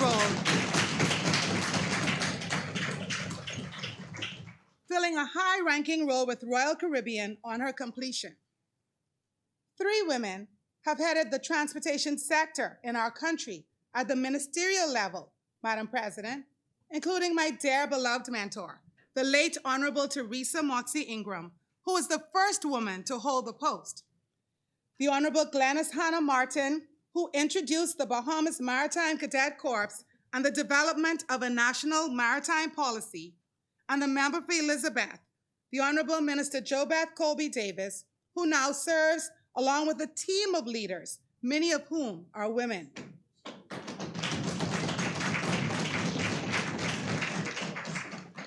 These women work together to make the Bahamas a well-regulated maritime hub which promotes safety, maximizes the blue economy in a sustainable way, and provides opportunities for all Bahamians to partake in. Women maritime attorneys include Marlette Johnson, Sinisha Boodle, Kenya Nordage, and Melissa Wright. Madam Justice J. Denise Lewis Johnson was the first woman to serve as the chair of the Bahamas Maritime Authority Board, a role Ms. Jacqueline Simmons now holds. You see, Madam President, once a good justice demonstrated the exceptional capabilities of womanhood, there was no turning back. Ms. Lorna Bethel is currently the youngest serving Assistant Port Controller of the Bahamas and a PhD candidate in maritime affairs.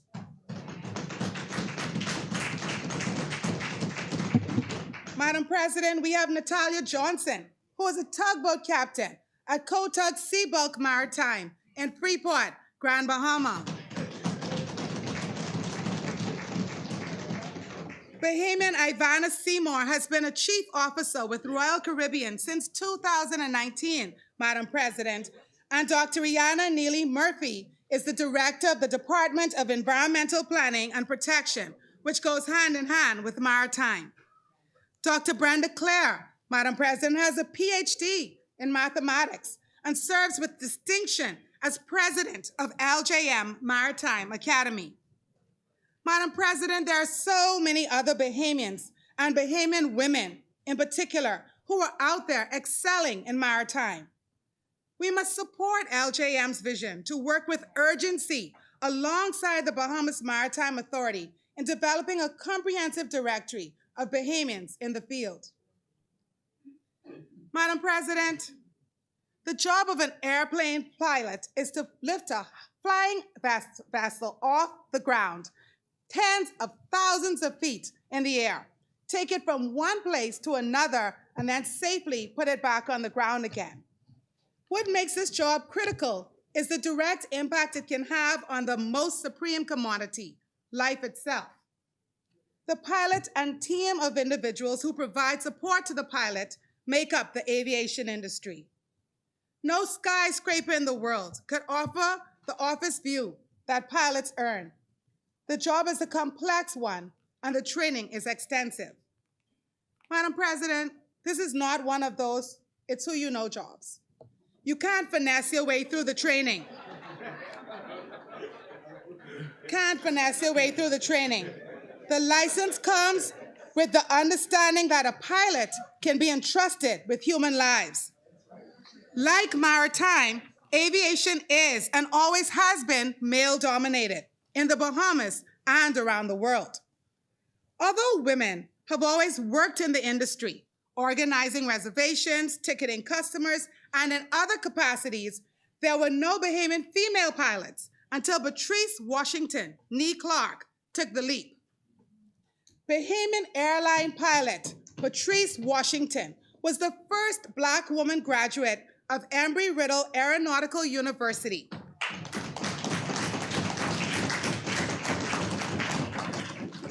She was the first professional woman pilot hired by Bahamas Air, the first woman captain of a major U.S. air service, and first Bahamian female pilot hired by UPS to fly their cargo jets.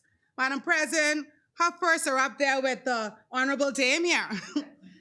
You see, a Bahamian woman is not only in our history books, but in the history books of the United States of America as well.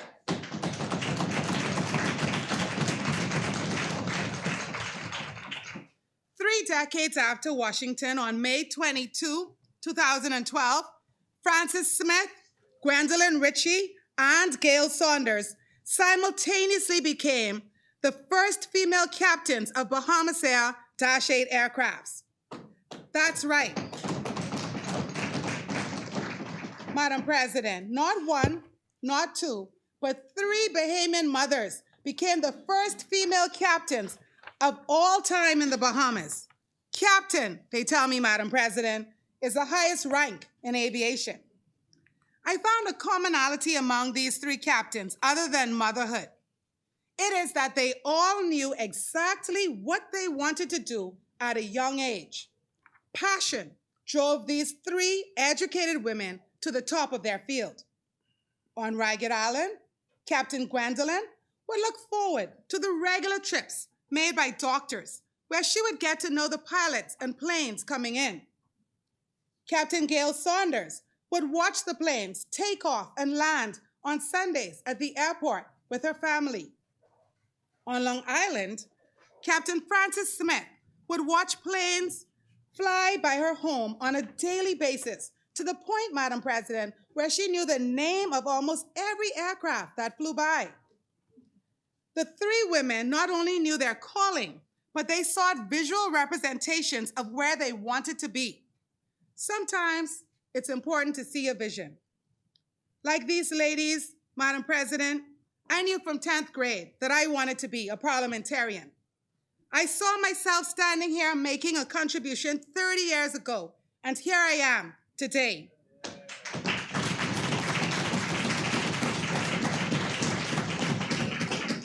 Madam President, this only shows that with determination and hard work, we can achieve our goals. Madam President, Captain Frances Smith was a full-time employee at Kelly's, and we reference that that business has been built by a great Bahamian business person.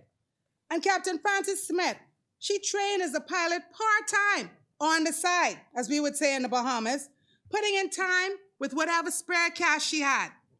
The license normally takes 3 months to complete. It took her 7 years, but she was determined and continuously worked hard. Madam President, one of Western Air's first female captains, Laurie Johnson, is in Dubai right now, working as a first officer and the first female Bahamian pilot at Fly Dubai Airlines. Madam President, the sky is no longer the limit. Let's work to ensure that in years to come, more Bahamian women meet worldwide demands for pilots and close the gap between males and females within the industry. Madam President, pilots make great heroes, but there are also outstanding women excelling in other areas of aviation. Allow me to highlight 2 of them. In 1994, Jacqueline Monroe became the first female to obtain the Aircraft Dispatcher Certificate from the Federal Aviation Administration. Jacqueline now works as a safety inspector, where she deals with safety management systems. Her job is even as critical as that of a pilot. She has to assess and manage risks. She has to put precautions in place to avoid tragedy. She has to find ways to minimize any and all errors. Madam President, Bernice Walking, who is our country's first female Director General of Tourism, is another Bahamian woman who has made an impact on the industry. She currently serves as the President and Chief Executive Officer at NAD, Nassau Airport Development Company. And Madam President, as we know, NAD is the operator of Lynden Pindling International Airport, our country's busiest airport, as it sits on New Providence Island. A woman, Madam President, has responsibility for all aspects of LPIA and is assisted by an executive team consisting of 3 females and 2 males. Perhaps one day, women will make up the higher percentile of the executives in other maritime and aviation-related institutions. Madam President, global transport accounts for the majority of international trade, and the United Nations has issued a charge to steer more women and girls toward this future. We must learn from those who are paving the way and create new, innovative ideas and opportunities that will transform the sectors into environmentally sustainable, safe, and inclusive disciplines. Of note, so many of the women who have excelled in maritime and aviation were influenced in their childhood and youth. I want to emphasize that for parents, teachers, family, and friends of Bahamian girls, it is important to expose and instill a can-do attitude in our future generation of maritime and aviation experts. According to Shantae Pearson, who now sails the world on Royal Caribbean, her dad, now a retired Royal Bahamas Defense Force officer, would allow her to accompany him when a ship was in the harbor, and he would explain everything to her, Madam President.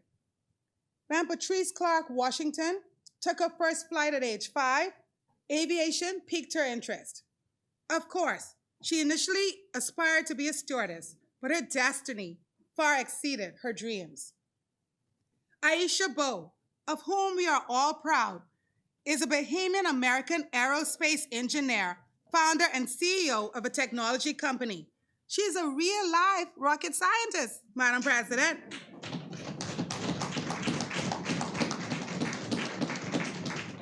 Aisha's guidance counselor tried to steer her towards a more, gender stereotypical career in cosmetology, which I'm sure she would have been great at. But Madam President, her father's intervention and recommendation that she took a math class, which she aced, set the foundation for her to transfer into engineering programs. Parliamentarians in this place, along with the mothers, fathers, aunts, uncles, godparents of Bahamian daughters across this archipelago, from Grand Bahama in the north to Inagua in the south. And I am speaking to myself as well, Madam President. Please, please, please, I beg you, let's purchase toy airplanes, helicopters, spacecrafts, ships, and calculators for our precious girls to play with. Enough with the dolls and makeup and teddy bears. There's nothing wrong with unicorns and rainbows, but we need to condition our girls towards careers in maritime and aviation. We need to empower them, Madam President.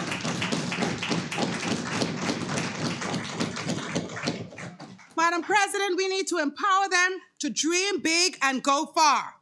If they are called to traditional gender stereotypical careers reserved for us by society, then that's fine. Let them be their best at it. Let them follow their hearts, but let's not insist upon it. Tell our daughters about Shantae. Let's tell them about Vernice. Tell our little girls about Gail and Laurie. Tell them about Ivana, Natalia, and Dr. Brenda Clare. Tell them about Aisha. Let them make paper planes and ships. Get them bed sheets and with aircrafts and sea vessels on them.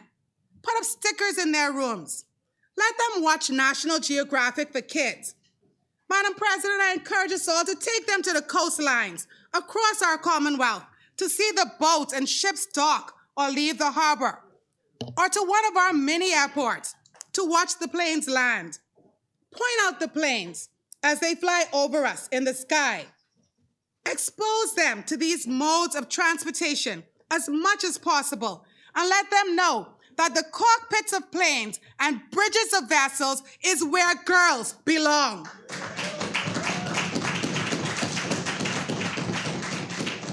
We must let them know, Madam President, that maritime and aviation are theirs to command and conquer. Get them familiar with maps.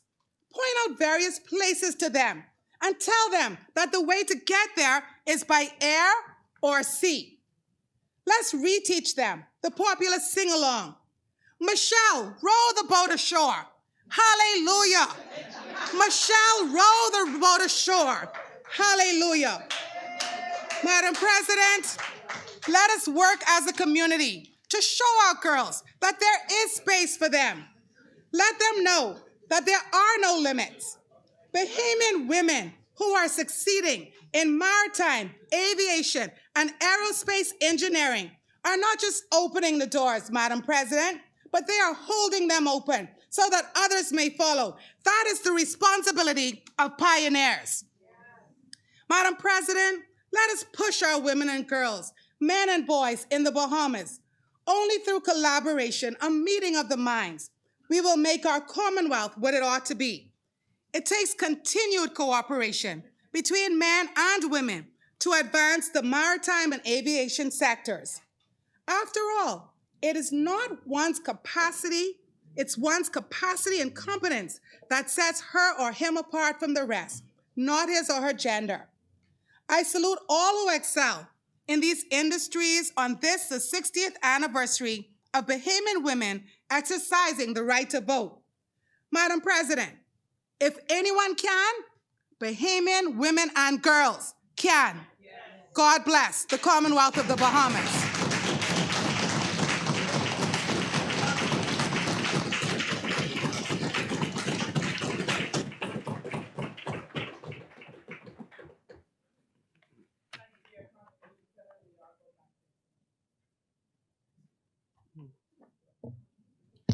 Thank you.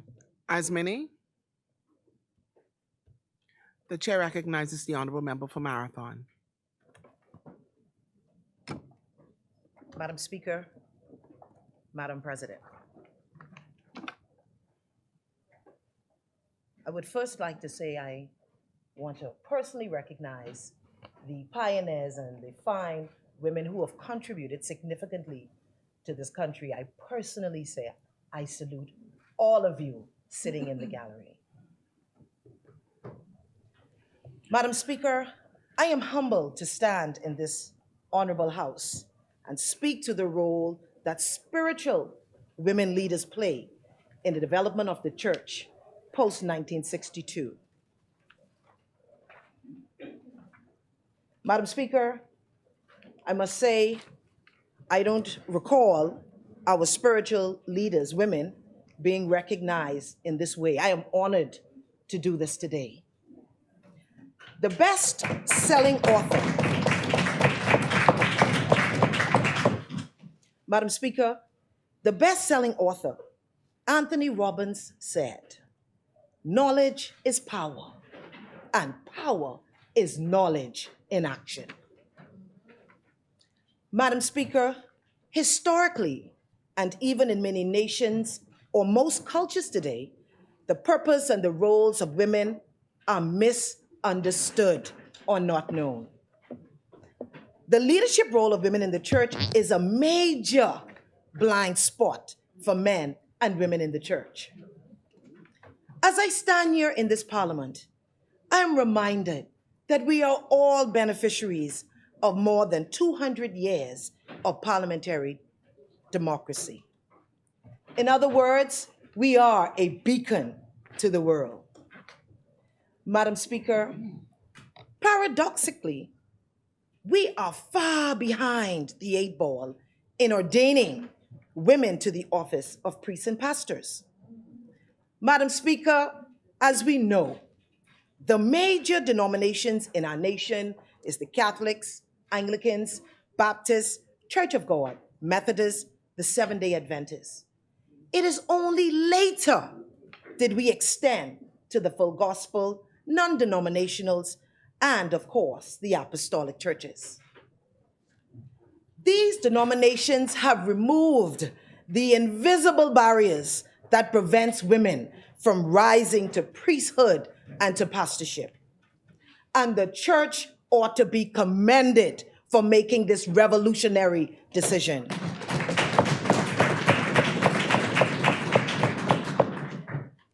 Madam Speaker, the Baptists and the Church of God were among the first to embrace women as pastors in the 70s.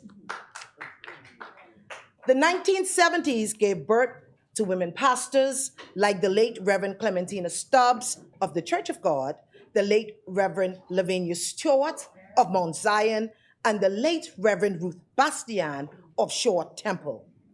Madam Speaker, today we recognize their service for these women. I consider it posthumously. Madam Speaker, it is with only 20 plus years ago that the first female priest was ordained in the Anglican Church. We are all familiar with her, I'm sure, Reverend Angela Palacios.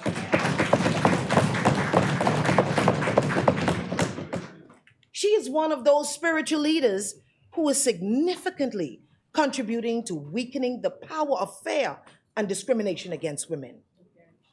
Our spiritual leaders are dismantling the walls of tradition that jail us. Their courage to depart from tradition to serve in the office of priest, pastor, or prophetess helps to disempower ignorance and empower families. Madam Speaker, these women help to demonstrate the valuable contribution of women in leadership roles in the church, and they certainly empower women in general. Madam Speaker, November is also an historic month for women. It has been 60 years since women voted for the first time in the Bahamas. Hence, we are celebrating 60 years of empowerment of Bahamian women through the women suffrage movement here in the Bahamas. Madam Speaker, it is therefore my privilege and honor to salute our women spiritual leaders who have and continue to man the walls of our nation. Women who preach, teach, prophesy, pray, and unveil and preserve the strength and the hedge of protection for our people.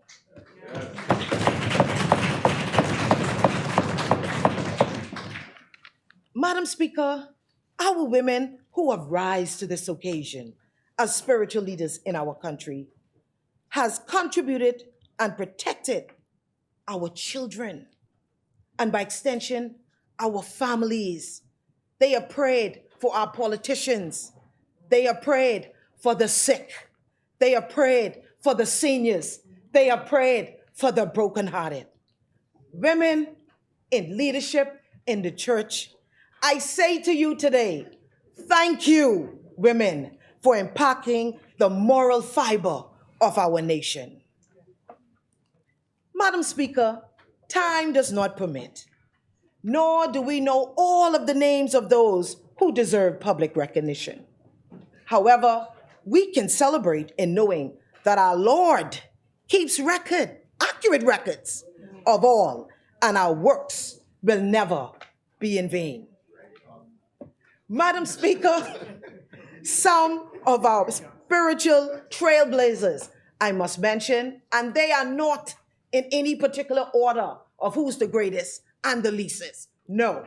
And please forgive me for those who I may not have mentioned. Do not close your church doors on me. This is not intentional. I would like to recognize the Honorable Cynthia Mother Pratt, an assistant pastor, and the first female deputy prime minister, Ruby Ann Darling,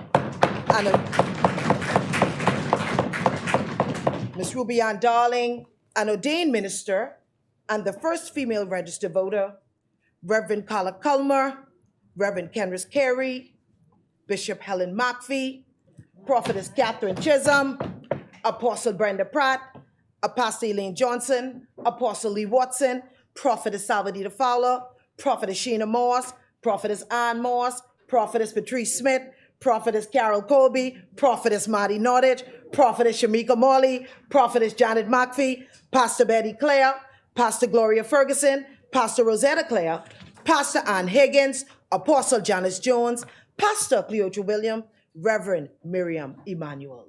All right. This is just to name a few. Madam Speaker, I dare not forget our spiritual female leaders in the family of violence. Apostle Dorinda Dean Andrus, Apostle Brinker Claire Andrus, Pastor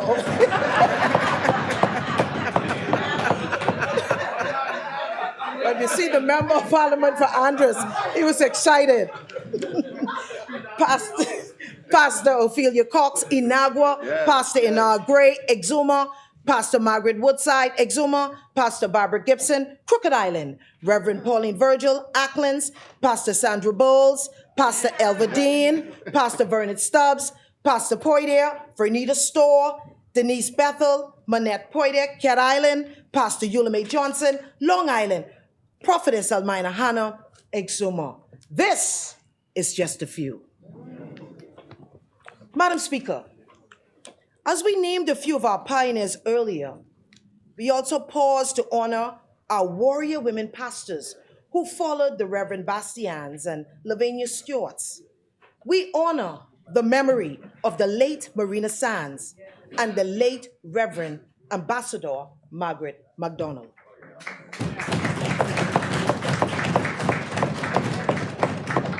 Madam Speaker, what these women have done and continue to do is mentor our broken men and women who follow them. They lead prayer meetings and street meetings. They organize revivals at the time where crime continued to chip away our peace and safety. They nurture teen mothers. These are the women of Zion. They are the ones.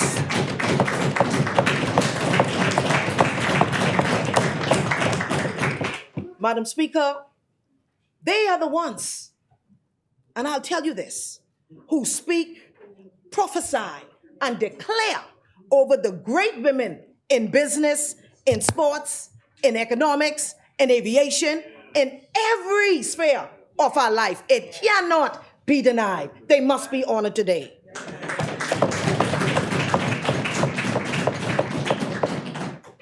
I stand and say in this honorable house, may the God of Jacob, Abraham, Isaac, and Lisa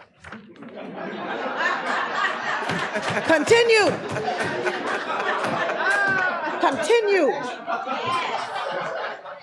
May he continue to catapult these mighty warriors, these generals in the spirit, as they seek the Lord for directions to uplift and transform the Bahamas to be a better place. I say, we need you. I say it again, we need you. You prayer growers, you mighty warriors, we honor you today. Madam Speaker, many of our spiritual women leaders, I call them heroes. They are the glue that keep families together, communities, and our nation. Madam Speaker, these women follow in the footsteps of the trailblazers in the Bible. The work of spiritual women leaders is detailed in the Bible. Moses' sister was Miriam. She was a prophetess. There was also prophetess Huldah in the Old Testament. And of course, most of us know Deborah. She was the judge and the prophetess. There was no separation from state and the church. Madam Speaker, there is absolutely nothing new under the sun. What we see today is what has been happening many years ago. Female spiritual leadership continues in the New Testament. For example, there was Deacon Chloe, Apostle Junior, and Phoebe. Priscilla, the wife of Aquila. Together they met together to pray and to go over the word of God. And I see that happening today. Madam Speaker, I want to also commend the powerful evangelists of our nation, including Evangelist Barbara Williams, Column Collymore, Shirley Burroughs of Eleuthera, the Women United in Prayer movement, led by Brenda Pinder, and the one that I am so familiar with, the Manning the Wall Intercessory Team by Apostle Brenda Pratt. I know firsthand of men and women who would have interacted with these women for various reasons. And I've seen that their lives have changed due to the anointing of God on their lives and the individualistic gifts that each of those women possess. The gift to heal, exhort, counsel, bestow wisdom, and it goes on and on. Madam Speaker, all the evidence is here. Men and women are equal. And I close with this truth. God made a covenant with Abraham and Sarah to bring forth his purpose for their lives. It shows equality. Many may stand and say they are not willing to be led by a woman spiritual leader.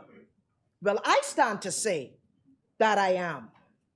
Madam Speaker, I do not see the person. I ignore them in the flesh being, but I recognize and I reverence the Spirit of God that operates in and through their lives. I honor the demonstration of healing, deliverance, and transformation operating through these powerful women as they are led by the Holy Spirit and not of their own. I know that God is to get the glory, not them. So today, I give God the glory for these fine women.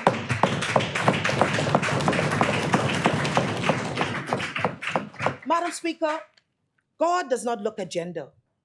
He looks at who is available and willing. Leadership has no gender, and it is not prejudice. At least it should not be. Madam Speaker, I close the way I began. Knowledge is power, and power is knowledge in action. Let us follow God and commit to destroying the era of discrimination against women. Oneness, unity is the most lethal weapon to defeat the enemy progress. And Madam Speaker, if nothing I say today is remembered, I want each of you to remember one thing. Everything that you see here today, it all first began in the spiritual realm. Before Angela Palacios became priest, it was manifested in the spiritual realm. Before Apostle Brenda Pratt became apostle, it was long birthed in the spiritual realm. Before Dame Janet Boswick became that great pioneer, it was given the stamp of approval in the spiritual realm. Before you became the speaker, God knew it. He had it for you. It was sealed in the spiritual realm. And then it's all manifested in the natural on the day of ordination, on the day of swearing in, and the likes for all of these women. Madam Speaker, we should therefore continue our culture of including spiritual leaders in national events and in consultations. It is now equally important that we are more intentional by including our spiritual female leaders. Madam Speaker, and I close. Today, we build the best. And I close again. We build the best. Let us build the best little country in the world. Thank you.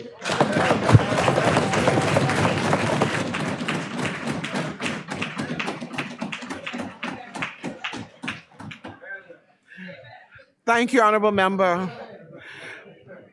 When you're finished with politics, I think the pulpit awaits you. As many.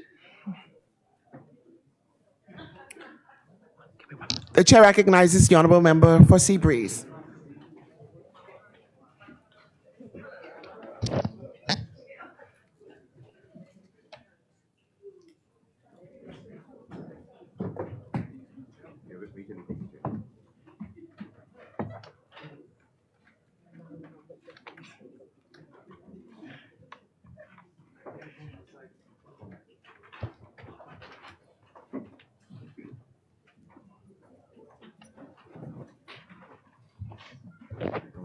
The chair recognizes the Honourable Member for Seabreeze.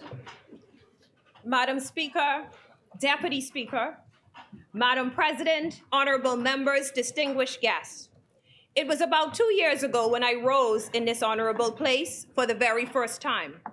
At that time, I was an aspirant candidate participating in the historic Women in Parliament session. In preparation for today, I reflected on that same experience and how I was aspiring to be. And today, I can rise and say I am the Member of Parliament for Seabreeze. That feeling of aspiring to, hoping for, and pushing towards is a feeling I pray never leaves me, never leaves any of us. Just last week, I, along with some of my parliamentarian sisters, sat at the feet of Honourable Member for Angliston, Glenys Hannah Martin, and the first woman elected to the halls of Parliament, the Honourable Dame Janet Boswick, as a part of the 1973 Legends Masterclass series under the theme, Breaking Barriers. As Dame Boswick and Minister Hannah Martin poured into us, shared their wisdom and experiences, there was a sense of aspiration, if I could describe it as such, oozing from the young women in the room. It was contagious. That sense of hope and gratitude that twinkled in their eyes at the mere possibilities of all that awaits them. They buzzed around with questions and their eyes lit up at the mere fact of being in the room with yesterday's and today's leaders, with women whose shoulders we are standing on and among women whose shoulders they will stand on. They were inspired, They experienced in one evening all they aspired to be.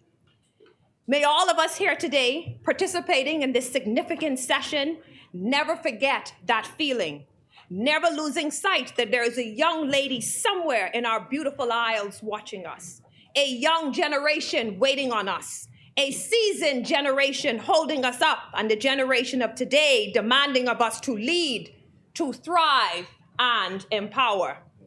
It is with this reminder that I am honored, Deputy Speaker, to rise in this honorable House and represent the amazing people of Seabreeze.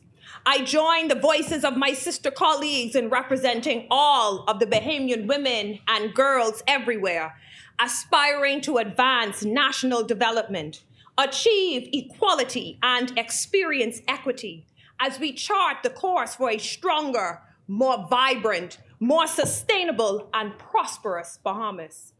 Deputy Speaker, I've been tasked with highlighting a special group of women and girls that are near and dear to my heart.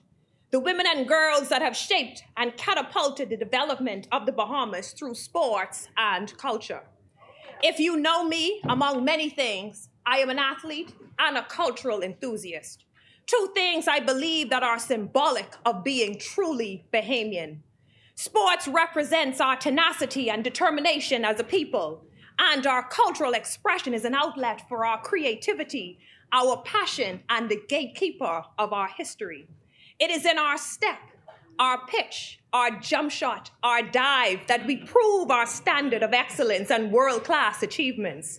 It is in our rhythm, our dance, our spoken word, beaten drum, handcrafted masterpieces that we tell our stories, express our uniqueness, and showcase our pride.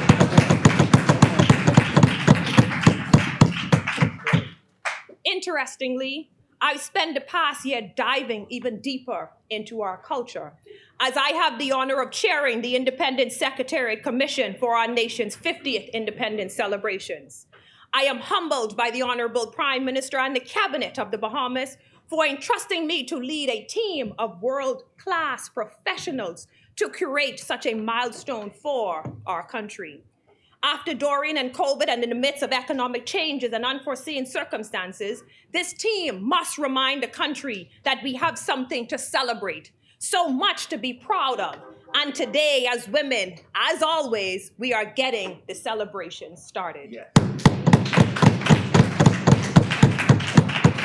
What's very interesting, Deputy Speaker, before we achieved the right to vote, we as women always had the right to create.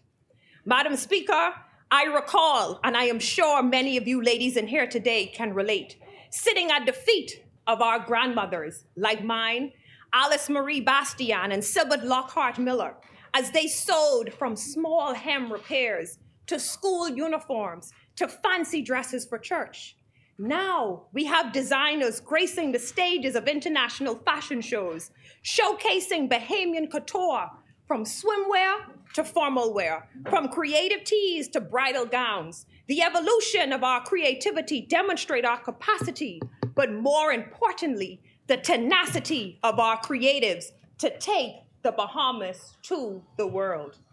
From one ambassador to another, I salute you champions of Bahamian creativity.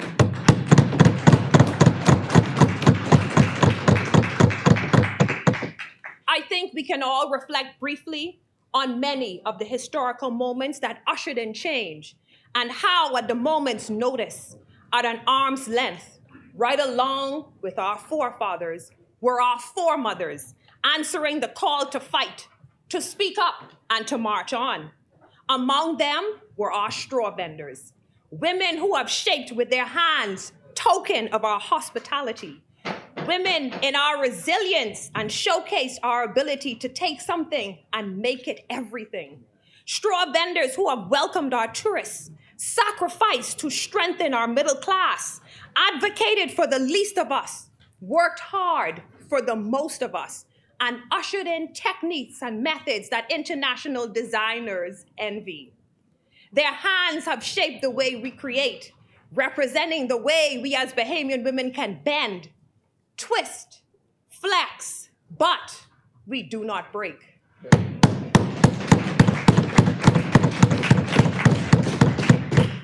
Deputy Speaker, in keeping with the spirit of resilience and creativity, I am reminded of the words of Miss Arlene Nash Ferguson, one of the queens of Junkanoo, who was quoted in a recent BBC article.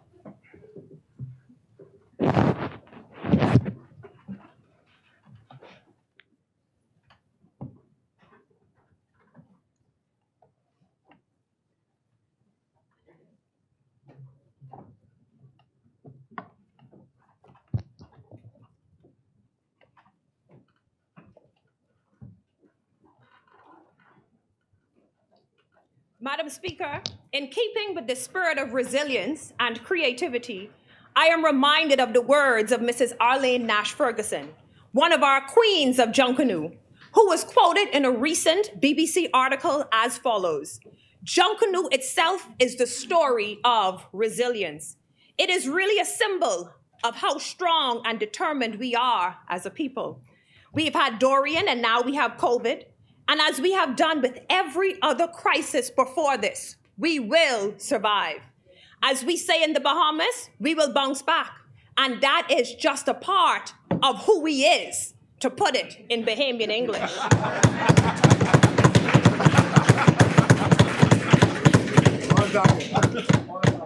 Madam Speaker, Junkanoo is a major part of who we is as Bahamians, who we is as Bahamian women.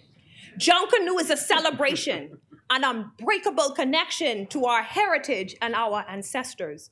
It connects all of us across the islands in spite of our socioeconomic differences, age, or gender. Junkanoo is a celebration that symbolizes the very nature of Bahamian womanhood, Bahamian motherhood. The ability to take raw materials and birth masterpieces. The fortitude to create and cultivate the greatest show on earth. The intricacies of design, the hypnotizing dance moves, the energetic sounds, and the unforgettable feeling of Junkanoo music is unmatched and world-renowned. What's most important to highlight, Madam Speaker, is the role that women have played in such a pivotal part of who we are as a people. In the same article, Mrs. Nash Ferguson recalls a time in the 1940s when Junkanoo wasn't something women in particular participated in. There was a time when women were bystanders, and again, a time when women merely tricked costumes and danced on the sidelines. But now, shoulder to shoulder, we see women beating goatskin drums and shaking cowbells. We experiencing women who have built costumes from concepts to realization. We see women leading Junkanoo groups and adding to value to the way we experience Junkanoo and take Junkanoo to the world. There's a common phrase amongst Junkanooers: "Don't get Jeff." It's a phrase to reflect costumes that never make it to bay and get left in the shack. Women in this honorable place and Bahamian women everywhere, I want to remind you, don't get Jeff. Do not be left behind this lap. Do not allow the limited resources, the pressures of time, the noise in the shack, the unforeseen challenges to cause you to leave your dreams, your purpose, your gifts and talents behind. Ladies, this is a clarion call and a reminder to understand the assignment.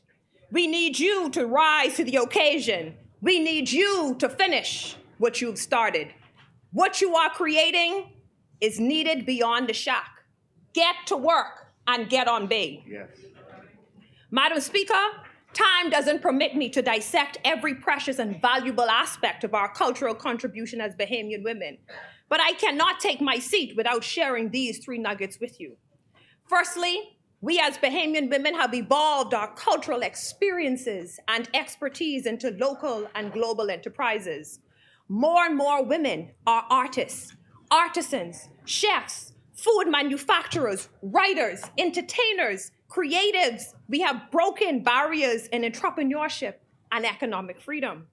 From Bahamian teas to pepper jellies and jams, Kung Freda batter sold in food stores, international Bahamian restaurants, products on international shelves, international records and awards. Best-selling authors and poets, digital creators and national influencers. We are proud, but we are also thriving and prosperous and shaping the way that our nation and the world views and values Bahamian women.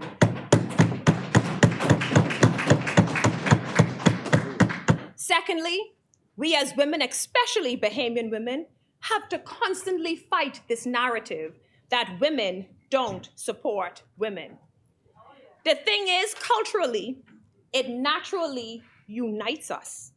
From dance practices in preparation of Fox Hill Day, to choir rehearsals, to Junkanoo practices on Sunday nights, shared spaces at art galleries, collaborative fashion shows, mic checks for pop bands, shared boat rides at regattas, duet songs and shared studios. We unite.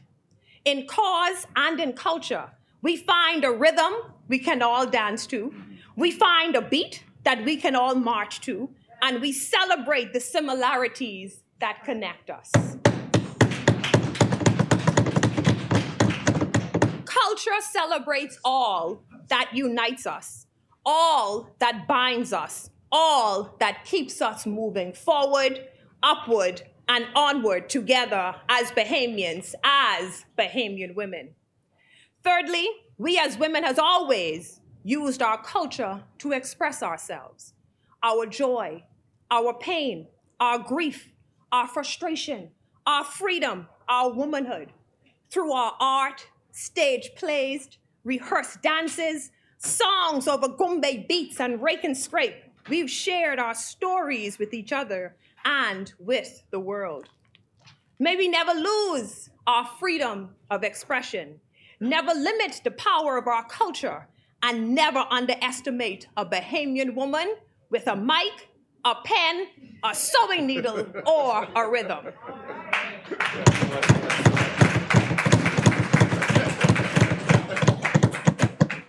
Madam Speaker, on another note, one thing is also for certain: never underestimate a Bahamian woman in sports.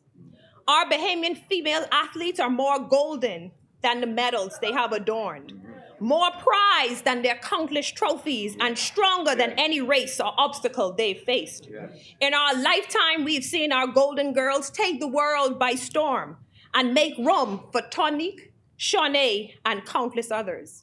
We've witnessed the breaking of barriers, the jumping of hurdles, literally and figuratively, by Bahamian women challenging the status quo, beating national and international records, and grabbing the world's attention. We have seen Bahamian women in swimming, golf, tennis, basketball, softball, flag football, track and field, bodybuilding, and soccer defy the odds and take the Bahamas to the world.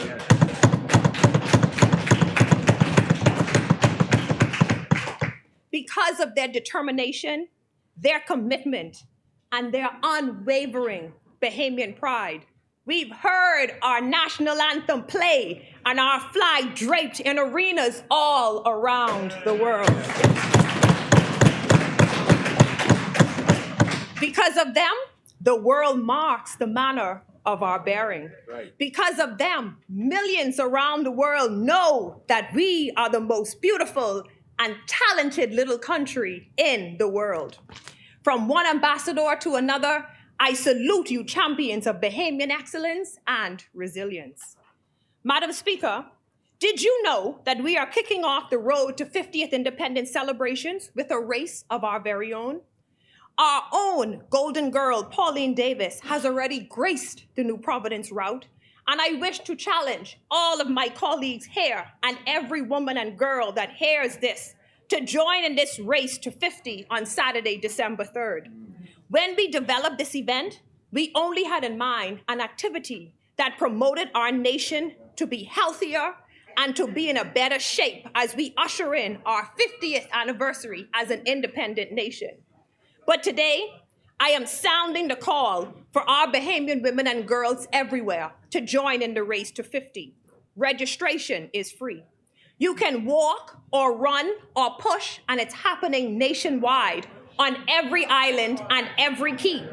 But Madam Speaker, I want everyone to know at the sound of my voice to join me and take it as a symbolic lap as we usher in the next 50 years of our country.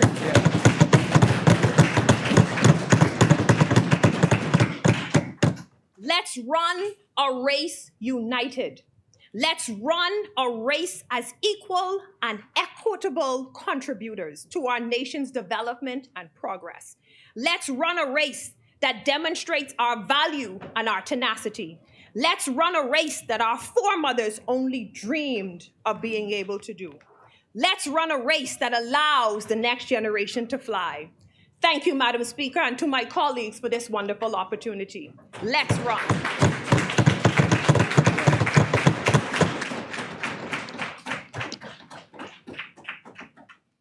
Thank you, Honorable Member. The Speaker is beaming with pride at the women today. As many?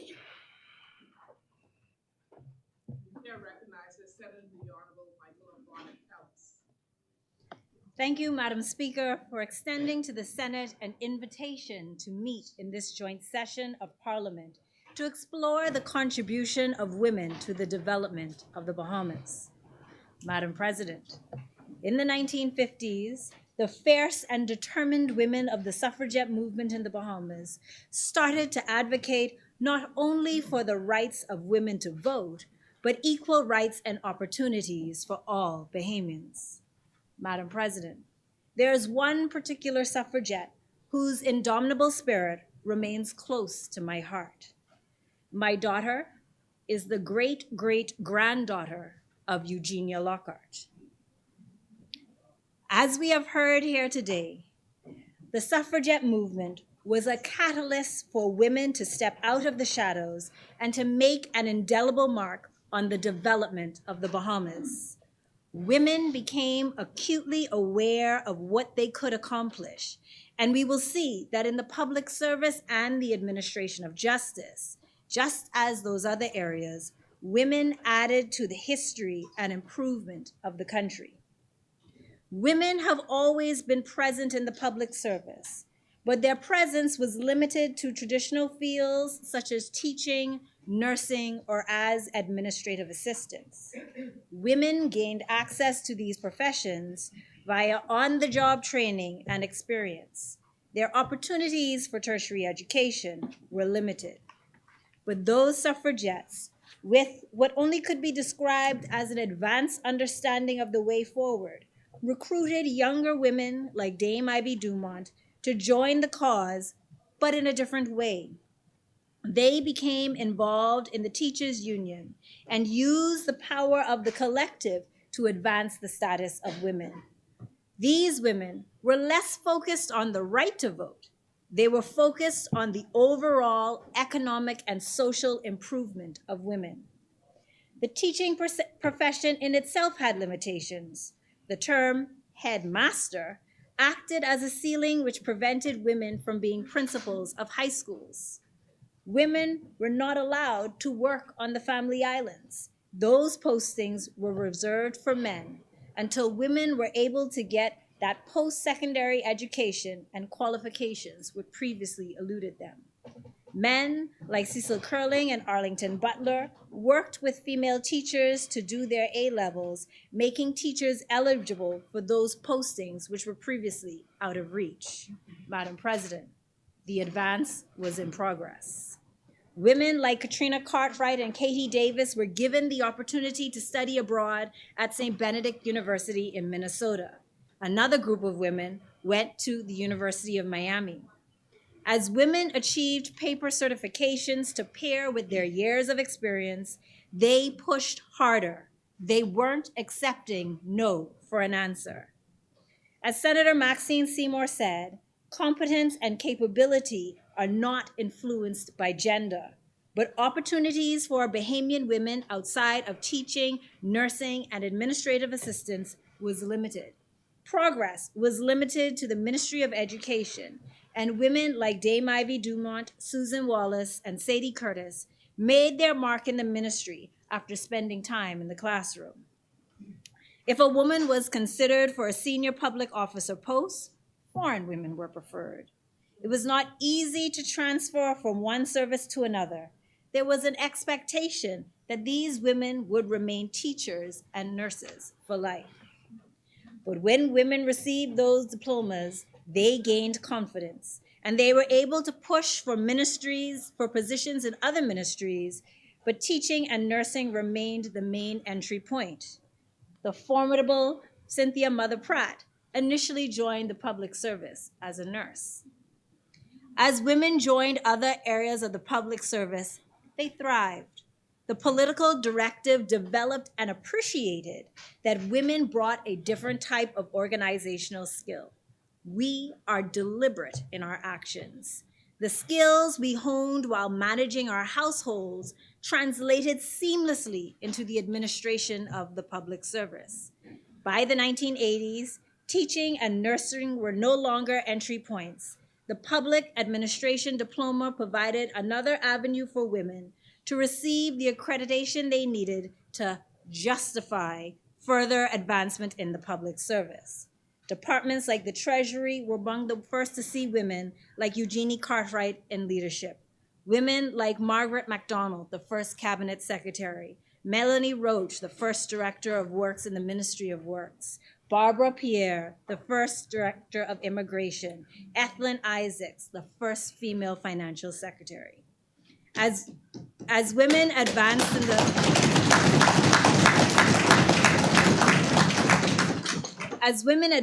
the public service, they paved the way for women who came after them, offering mentoring and guidance. Ruth Miller was known for her willingness to provide guidance and training opportunities for other public servants, particularly women. Willa Mae Salke and Elma Garraway remain known for their no-nonsense attitude and their teamwork approach. But the advancement of women in the public service remains an issue that requires a deliberate approach. Formal training has provided women with unequivocal evidence of their merits. And just as former Speaker Rome Italia Johnson is advocating for the Janet G. Boswick Institute for Political Leadership, it would be appropriate to have a public service training institute to provide our public service with continuing education and training.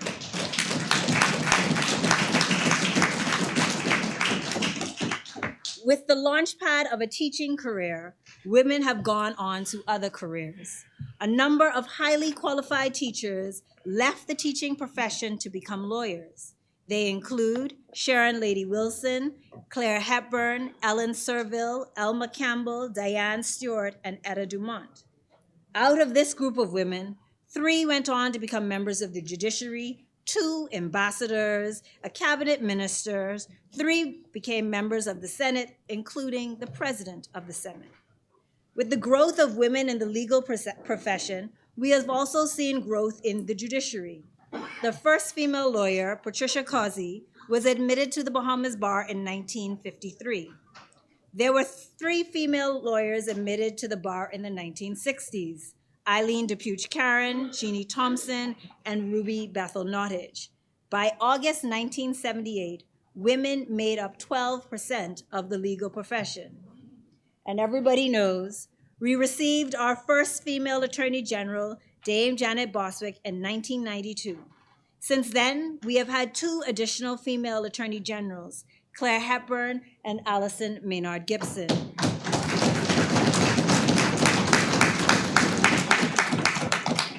Ms. Gibson also went on to become our first female Queen's Counsel, now called King's Counsel. Dame Joan Sawyer is a woman of firsts in the judiciary of the Bahamas, the first female judge, the first and only substantive female Chief Justice, the first female president of the Court of Appeal, and the first Bahamian on the Privy Council.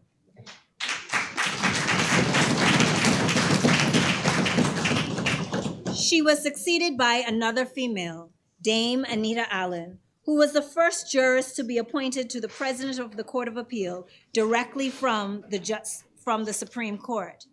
Dame Anita remains active in the administration of justice as head of the Law Reform Commission.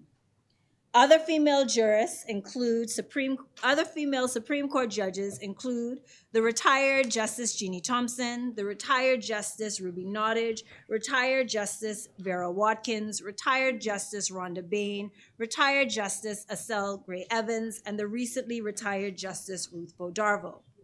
In the 1990s, 56% of our lawyers were women. This increased to 57% in the early 2000s. And during that time, half of the appointments to the judiciary were women. Now, over 63% of our women are lawyers. 63% of our lawyers are women.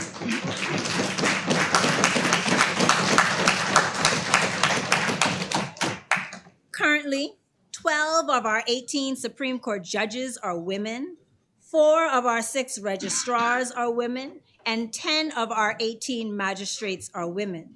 Women make up 61% of our judiciary at the Supreme Court.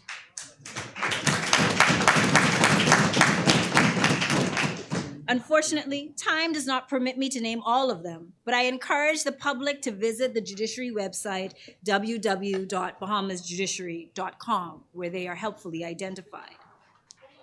All of our judges in the Industrial Tribunal are women.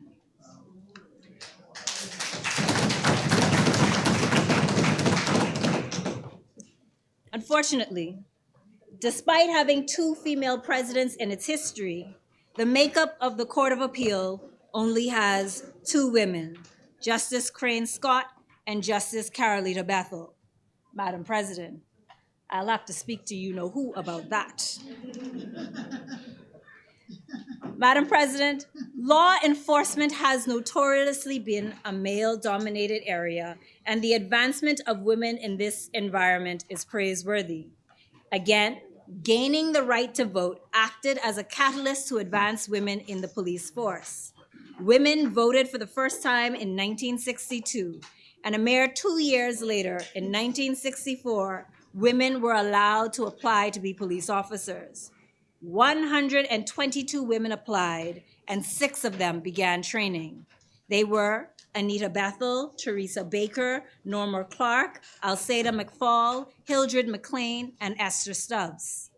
In order to train these new recruits, the police force had to hire Sergeant Audrey Way from the Metropolitan Police Force in Yorkshire, England.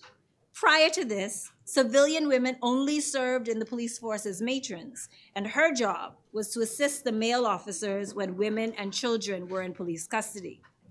In 1967, women began to advance in the police force. 4 females were promoted to Lance Corporal: Jacqueline Daniels, Esther Stubbs, Norma Clark, and Loma Culmer. The first assistant commissioner, Juanita Colebrook, became the first woman in the senior leadership of the police force.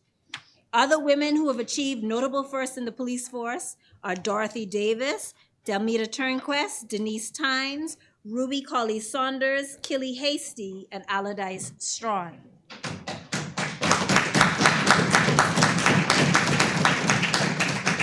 Women have become a part of all sections of the police force and are included in all aspects of its decision-making and administration. Women in the police force have pushed past the traditional limitations and stereotypes which restricted their predecessors. Unfortunately, no woman has advanced to the post of Commissioner of Police.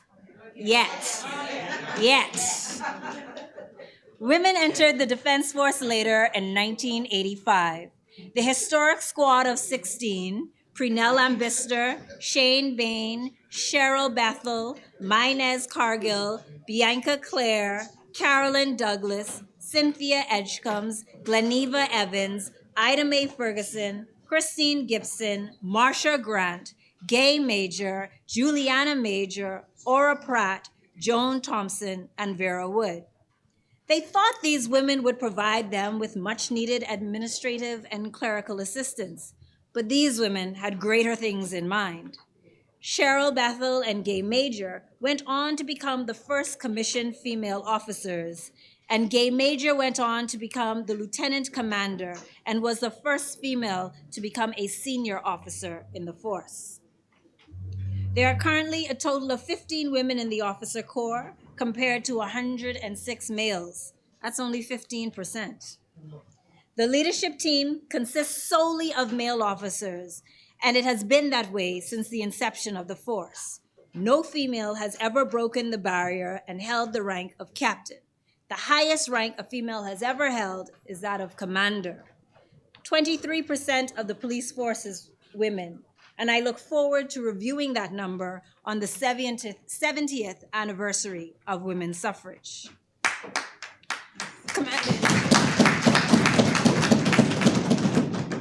Other notable women in the Defense Force: Commander Natasha Miller is the first female commanding officer of the Military Police and Force Protection Department. She was also the first female executive officer of the HMBS Nassau and the first female to obtain a bridge watchkeeping certificate. Lieutenant Commander Samantha Hart, the first female commanding officer of the HMBS Cascarilla. Petty Officer Denise Oliver, first female physical training instructor. Leading woman Jamie Clare, the first female diver. Petty Officer Pearline Morley and leading woman Ominique Seymour, who are female engineers in their predominantly male engineering department. Special mention to the late Cynthia Edgecombe, the first female stenographer, Ida Mae Ferguson, who was the first female force chief, and Christine Smith, who served as an air condition technician. The suffragette movement has directly and indirectly inspired our desire to be active participants in the development of the Bahamas. It is not simply enough to be in the room where decisions are made. Women must be active voices around the table. And I pause here to recognize the women that in 2002 made up the largest group of women in the House of Assembly: Agatha Marcel, Melanie Griffin, Glenys Hannah Martin, Cynthia Mother Pratt, Allison Maynard Gibson, Veronica Owens, Pleasant Bridgewater, and Anne Presenti.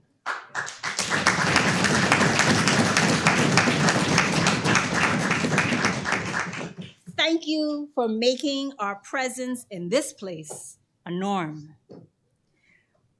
We have made considerable advances, but we are still on the rough side of the mountain, and we must continue to push for equal protection and equal rights. We must continue our demand to be heard and demonstrate that women add value, and to fight for the women who will come after us. Madam President, like those invincible suffragettes, we must be joined by men who believe that we are entitled to have the same opportunities, rights, and protections as men. I am particularly grateful for the support of the Leader of the Opposition, the Honorable Michael Pintard, who offered his unconditional support when I chose to make marital rape the topic of my first public address. The suffragette movement succeeded because they support each other. I am grateful to Dame Ivy Dumont, Willa Mae Sulky, Elma Garrelay, Darnella Bodie, Commander Natasha Miller, Assistant Commissioner Delarice Ferguson, and my colleague, learned friend, former police officer, the Minister of State for Social Services, the Honorable Lisa Ramming, who all provided me with the invaluable information and guidance as I prepared this contribution.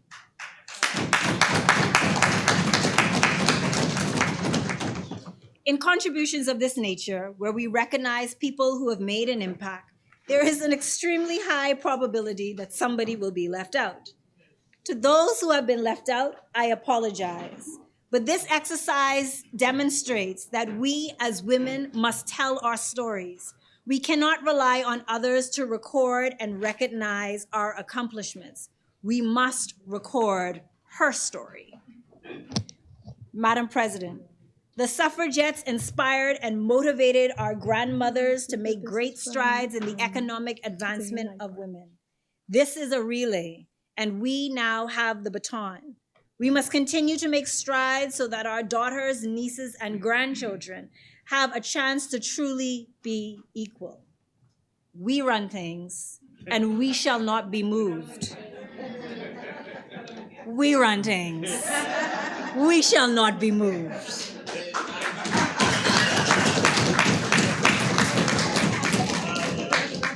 Madam President, may God continue to give us the strength to fight for the social and economic advancement of women, and may God continue to bless our beautiful Bahama land.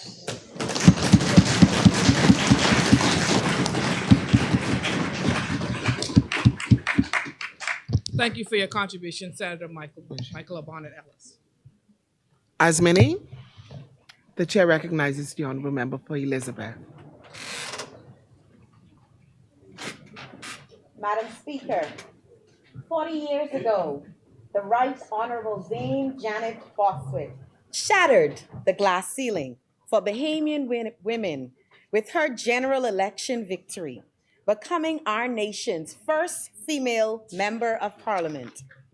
As a young girl, Madam Speaker, I remember being in absolute awe of this strong, beautiful, brown-skinned Bahamian woman with her nicely coiffed hair, elegantly draped scarf, and immaculately fixed lapel pin.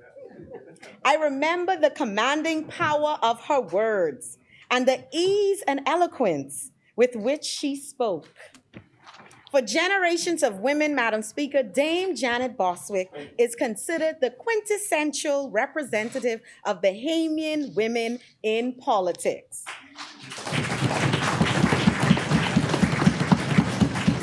The first woman to serve as acting prime minister and the first woman attorney general, Dame Boswick elevated the cause of women and demonstrated to the world that Bahamian women can and will.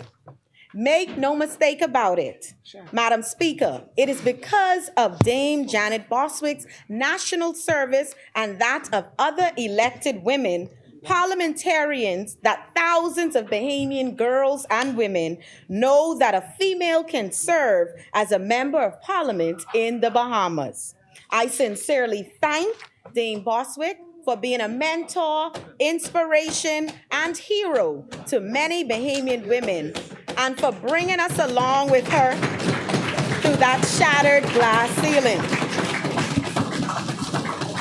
Madam Speaker, in a stirring speech to the members of Parliament on the 19th of January, 1959, glass ceiling breaker Dame Doris Johnson said in support of Bahamian women gaining the right to vote, and I quote, "We women press this demand and act such enactment on the basis of not who is right, but what is right for our country.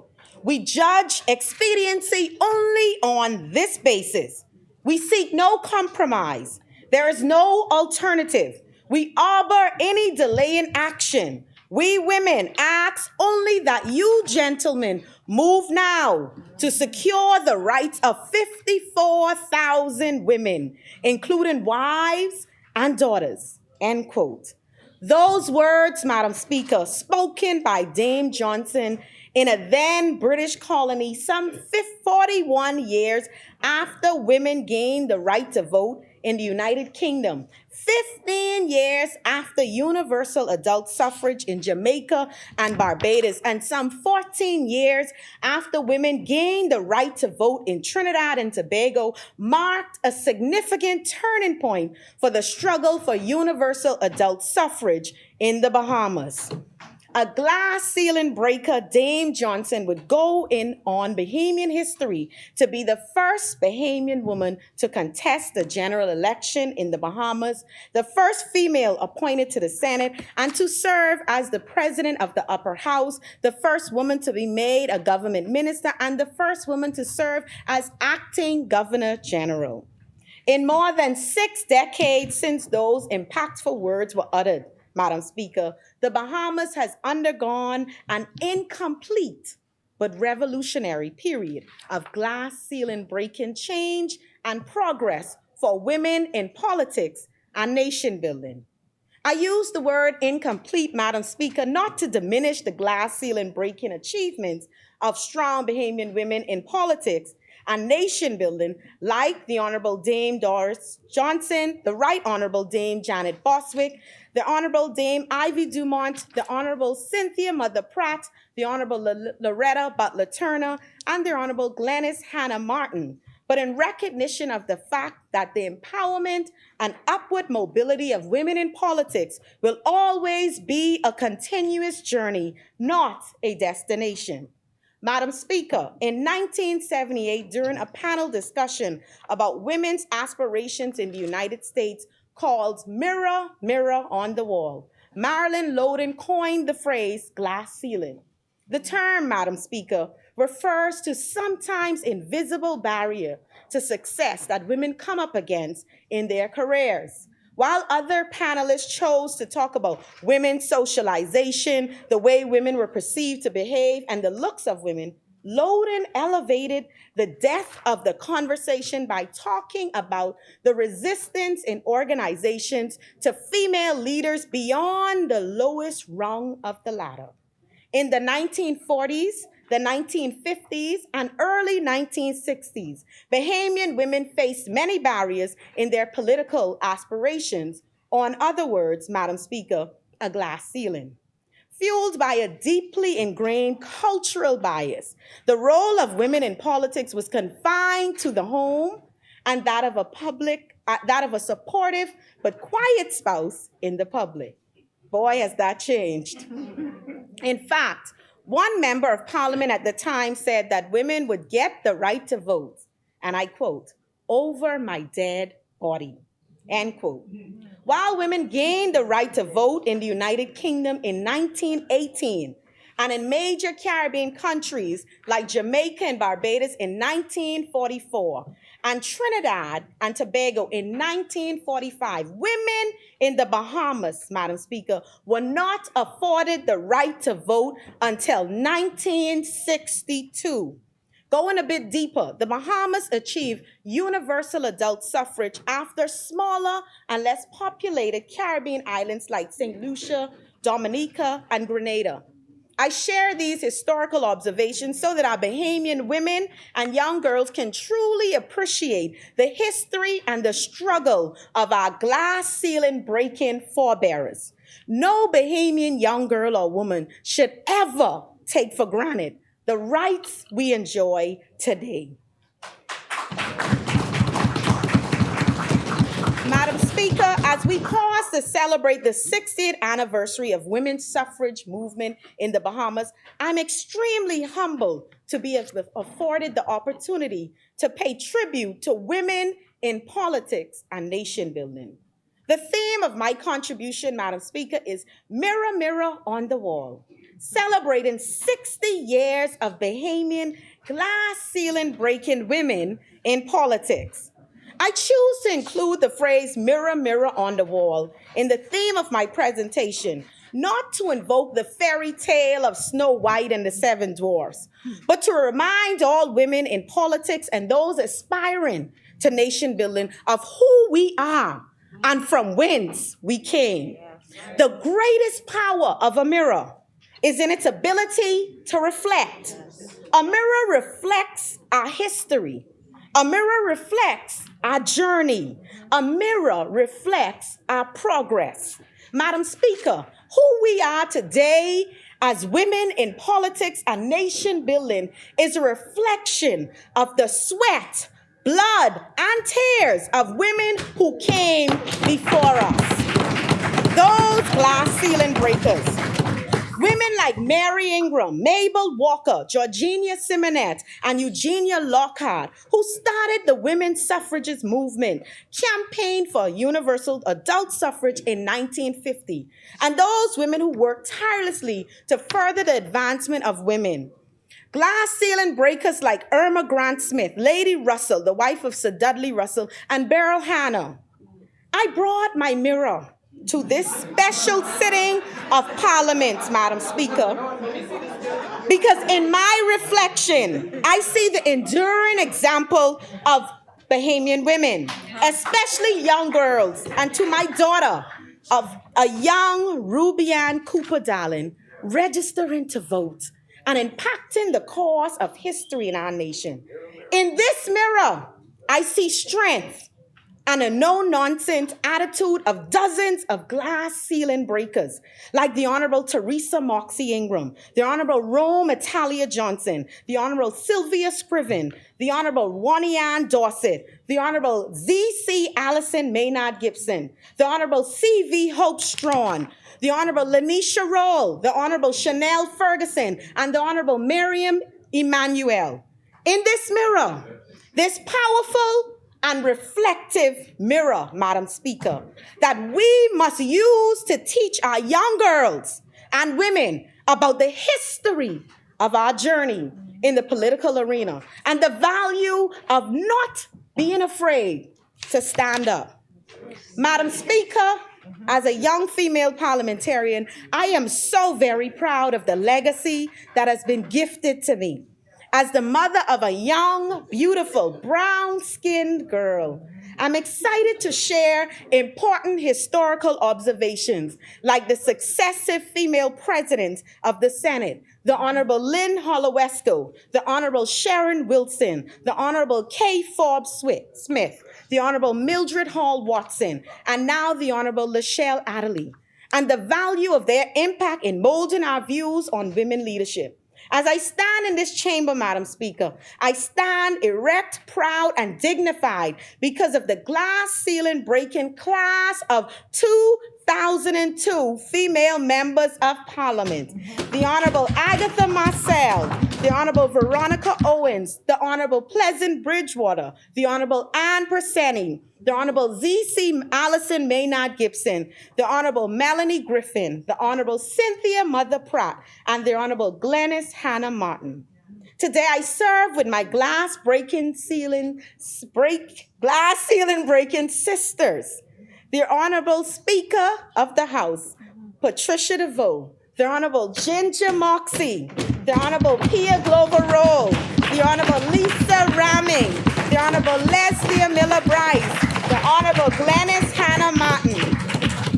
From the Upper House, the Honorable Lachelle Adderley, the Honorable Aricia Hepburn, the Honorable Maxine Seymour, and the Honorable Michaela Barnett Ellis. We are the successors of an enduring legacy and the guardians of the rights of women in politics. This is an awesome but serious responsibility. As I stand, Madam Speaker, permit me to also note the historical nature of this special sitting. Anchored with the powerful image of two beautiful, strong women leading two chambers of Parliament in the Bahamas, today's observation is made more powerful by your collective president. Madam Speaker, we remember the unpaid service of the Prime Minister's wives, Her Excellency Dame Marguerite Pendant, Lady Dolores Ingram, Lady Bernadette Christie, Lady Patricia Minnis, and now Lady Anne Marie Davis to our nation, and for shining the light on many causes in the Bahamas. As I have stated before, our journey in politics is not complete. While we've had women acting as prime ministers for short periods of time, our nation has never elected a female to that office after serving as leader of a political party and winning a general election. However, Madam Speaker, it should be noted that we've had women serving as deputy leaders of two of our major political parties. We've also had women serving as secretary generals of two major political parties. I speak of Honorable Dame Ivy Dumont and the Honorable Teresa Moxie Ingram from the Free National Movement, and Barbara Pierre, one of the longest serving secretary generals of any political party in the Bahamas. And sitting in our gallery. And she's also the first female director of immigration. And now also serving Barbara Cartwright from the Progressive Liberal Party. And then, Madam Speaker, we have the monumental service of glass ceiling breaker, the Honorable Glenys Hannah Martin.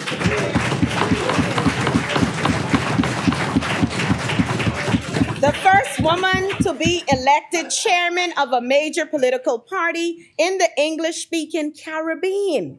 With her 5th consecutive election victory, my colleague, the Member of Parliament for Angleton, became the 7th longest-serving female elected parliamentarian in the English-speaking Caribbean. She follows trailblazers like Eugenia Childs of Dominica, Portia Simpson Miller, and Olivia Babsby Grange of Jamaica, Kamala Persuade of Trinidad and Tobago, Mia Motley and Cynthia Ford of Barbados. Within this elite group of glass ceiling breaking females, Madam Speaker, are prime ministers and senior government ministers and strong representatives of Caribbean women. Madam Speaker, while I note the historical significance of the women's suffrage movement on the life of our nation, it is important to note that there are still areas in our national development that require growth, progress, and perhaps some have argued common sense and downright decency. Going further, almost 50 years, Madam Speaker, let me say that again, almost 50 years after independence, children born to our Bahamian sisters outside the Bahamas are not considered automatic Bahamians. While we celebrate today, Madam Speaker, we, the current women in Parliament, must remember the reflections of our Bahamian glass ceiling breaking ancestors and proudly carry the baton that has been passed to us. As we look into the mirror, we not only carry the spirit of Dame Dr. Doris Johnson, Dame Janet Boswick, and other glass ceiling breaking women, but also a burning passion to birth all the dreams and unfulfilled goals of the women's suffrage movement in the Bahamas. Madam Speaker, as I take my seat, I end as I have started with the words of Dame Dr. Doris Johnson. These words spoken in 1975 remain true today, and I quote, "The times demands that Caribbean women must learn that they must either, as we say in the Bahamas, fish or cut bait. I plead with our men not to remain asleep through this women's revolutionary period. All must participate if the ship of state that we have taken into the treacherous sea of independence is to survive.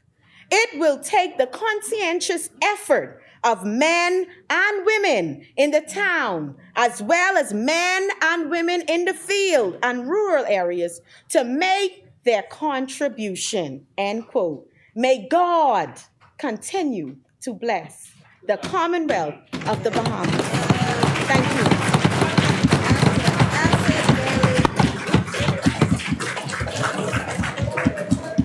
Thank you, Honorable Member. Powerful.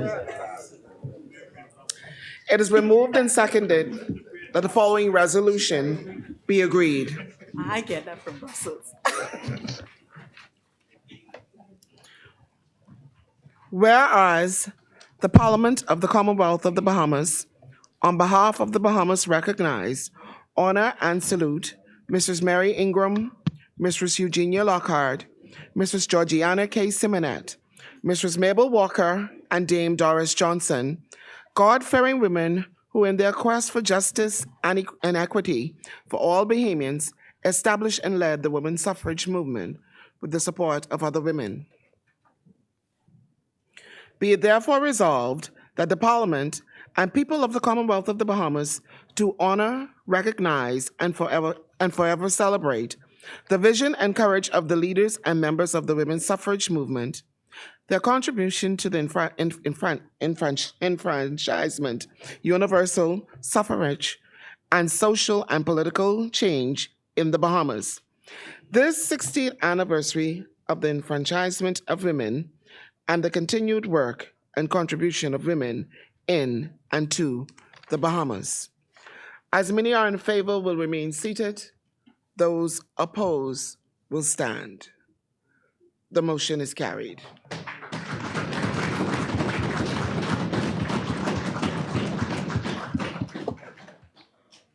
Honorable Senators,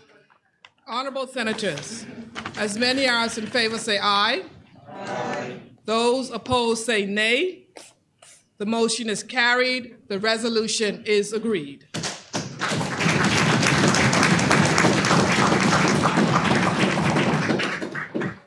This joint sitting has agreed to the resolution.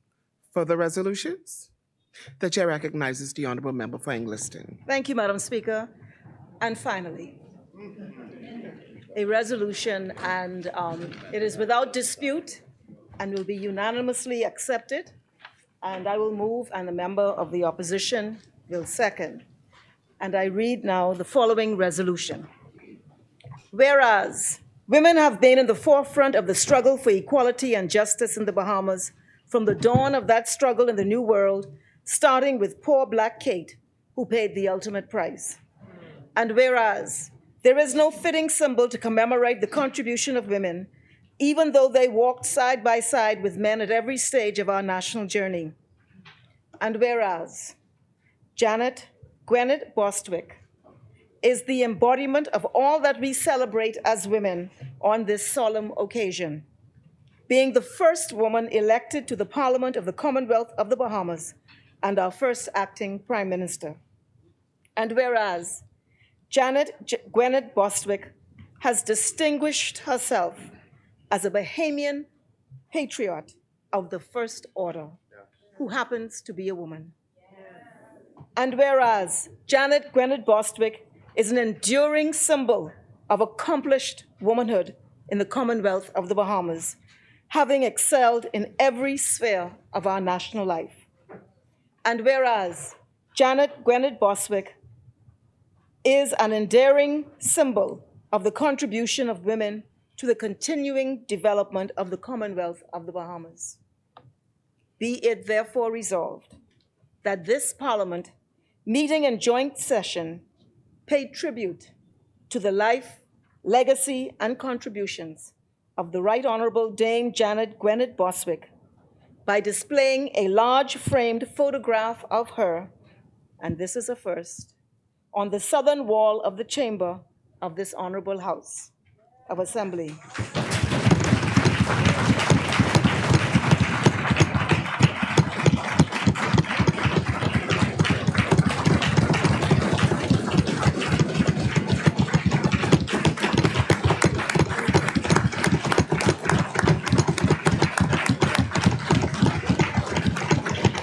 Let us take to our feet.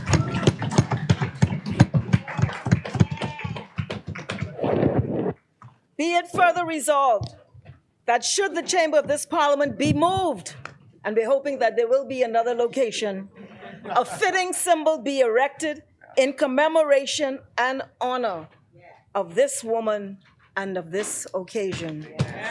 I so move. Thank you.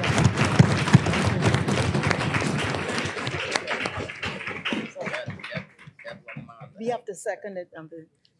So we take our seat. Yes, Is there a seconder? Wait.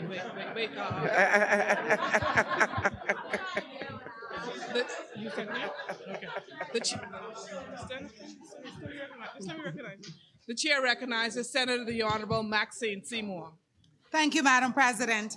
Today we salute Dame Janet, a forerunner who paved the way for us all.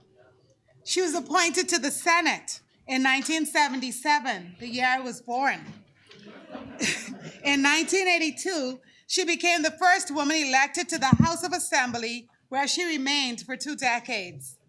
Dame Janet served as the first woman Attorney General of our country, the first woman Minister of Foreign Affairs, and the first woman to act as Prime Minister, among many other notable firsts. In 2021, she received the prestigious CARICOM Triennial Award for Women.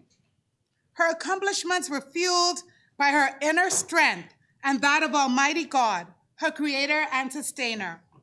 Indeed, there is and has always been something inside so strong.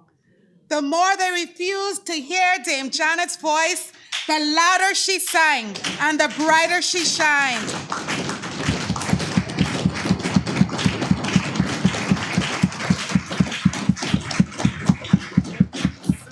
Dame Janet looked everyone in the eye, and she did it anyway. She broke the glass ceiling, and now there is something strong inside of every little girl across our archipelago. Today, one of the most gratifying things for women across the divide is being able to access Dame Janet. She is always willing to answer our questions and provide timeless guidance. May we continue to excel in politics and every other sphere of influence as a tribute to pioneers like Dame Janet, whose accomplishments will always be remembered by those who enter this honorable place. I second the resolution to have Dame Janet's photo affixed within the inner chamber of the House of Assembly, where she once sat as the first woman elected to this parliament.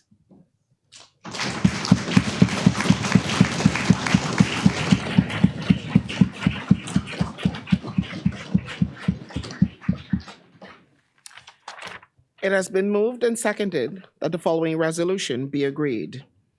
Whereas women have been in the forefront of the struggle for equality and justice in the Bahamas from the dawn of that struggle in the New World, starting with poor Black Kate, who paid the ultimate price. Be it further resolved that should the chamber of this parliament be moved to another location, a fitting symbol be erected in commemoration and honor of this occasion. As many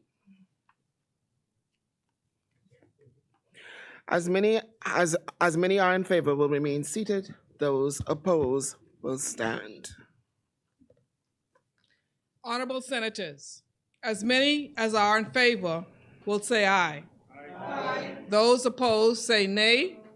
The motion is carried. The resolution is agreed.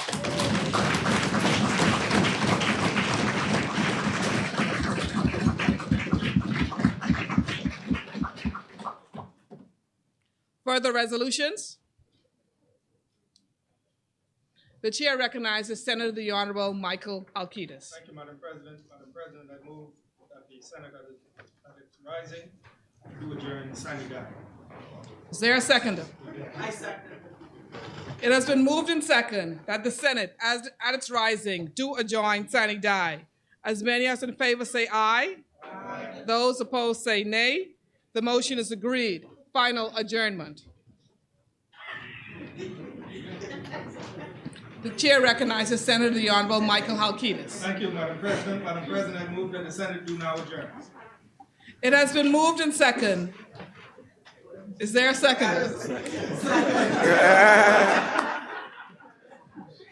It has been moved and seconded that the Senate do now adjourn. As many as in favor say aye. Aye. Those opposed say nay. The Senate stands adjourned. Sine die.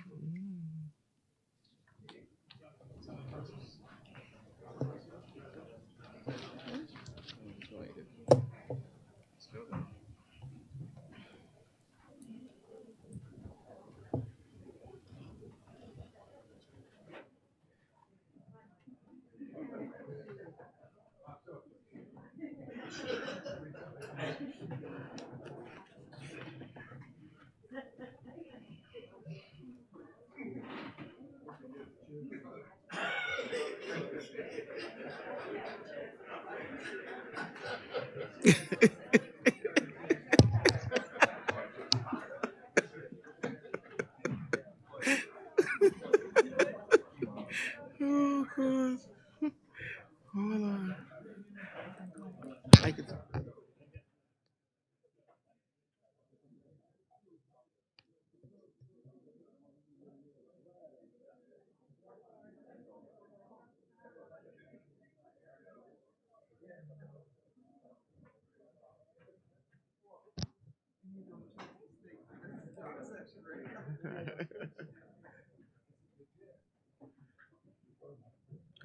Further resolutions?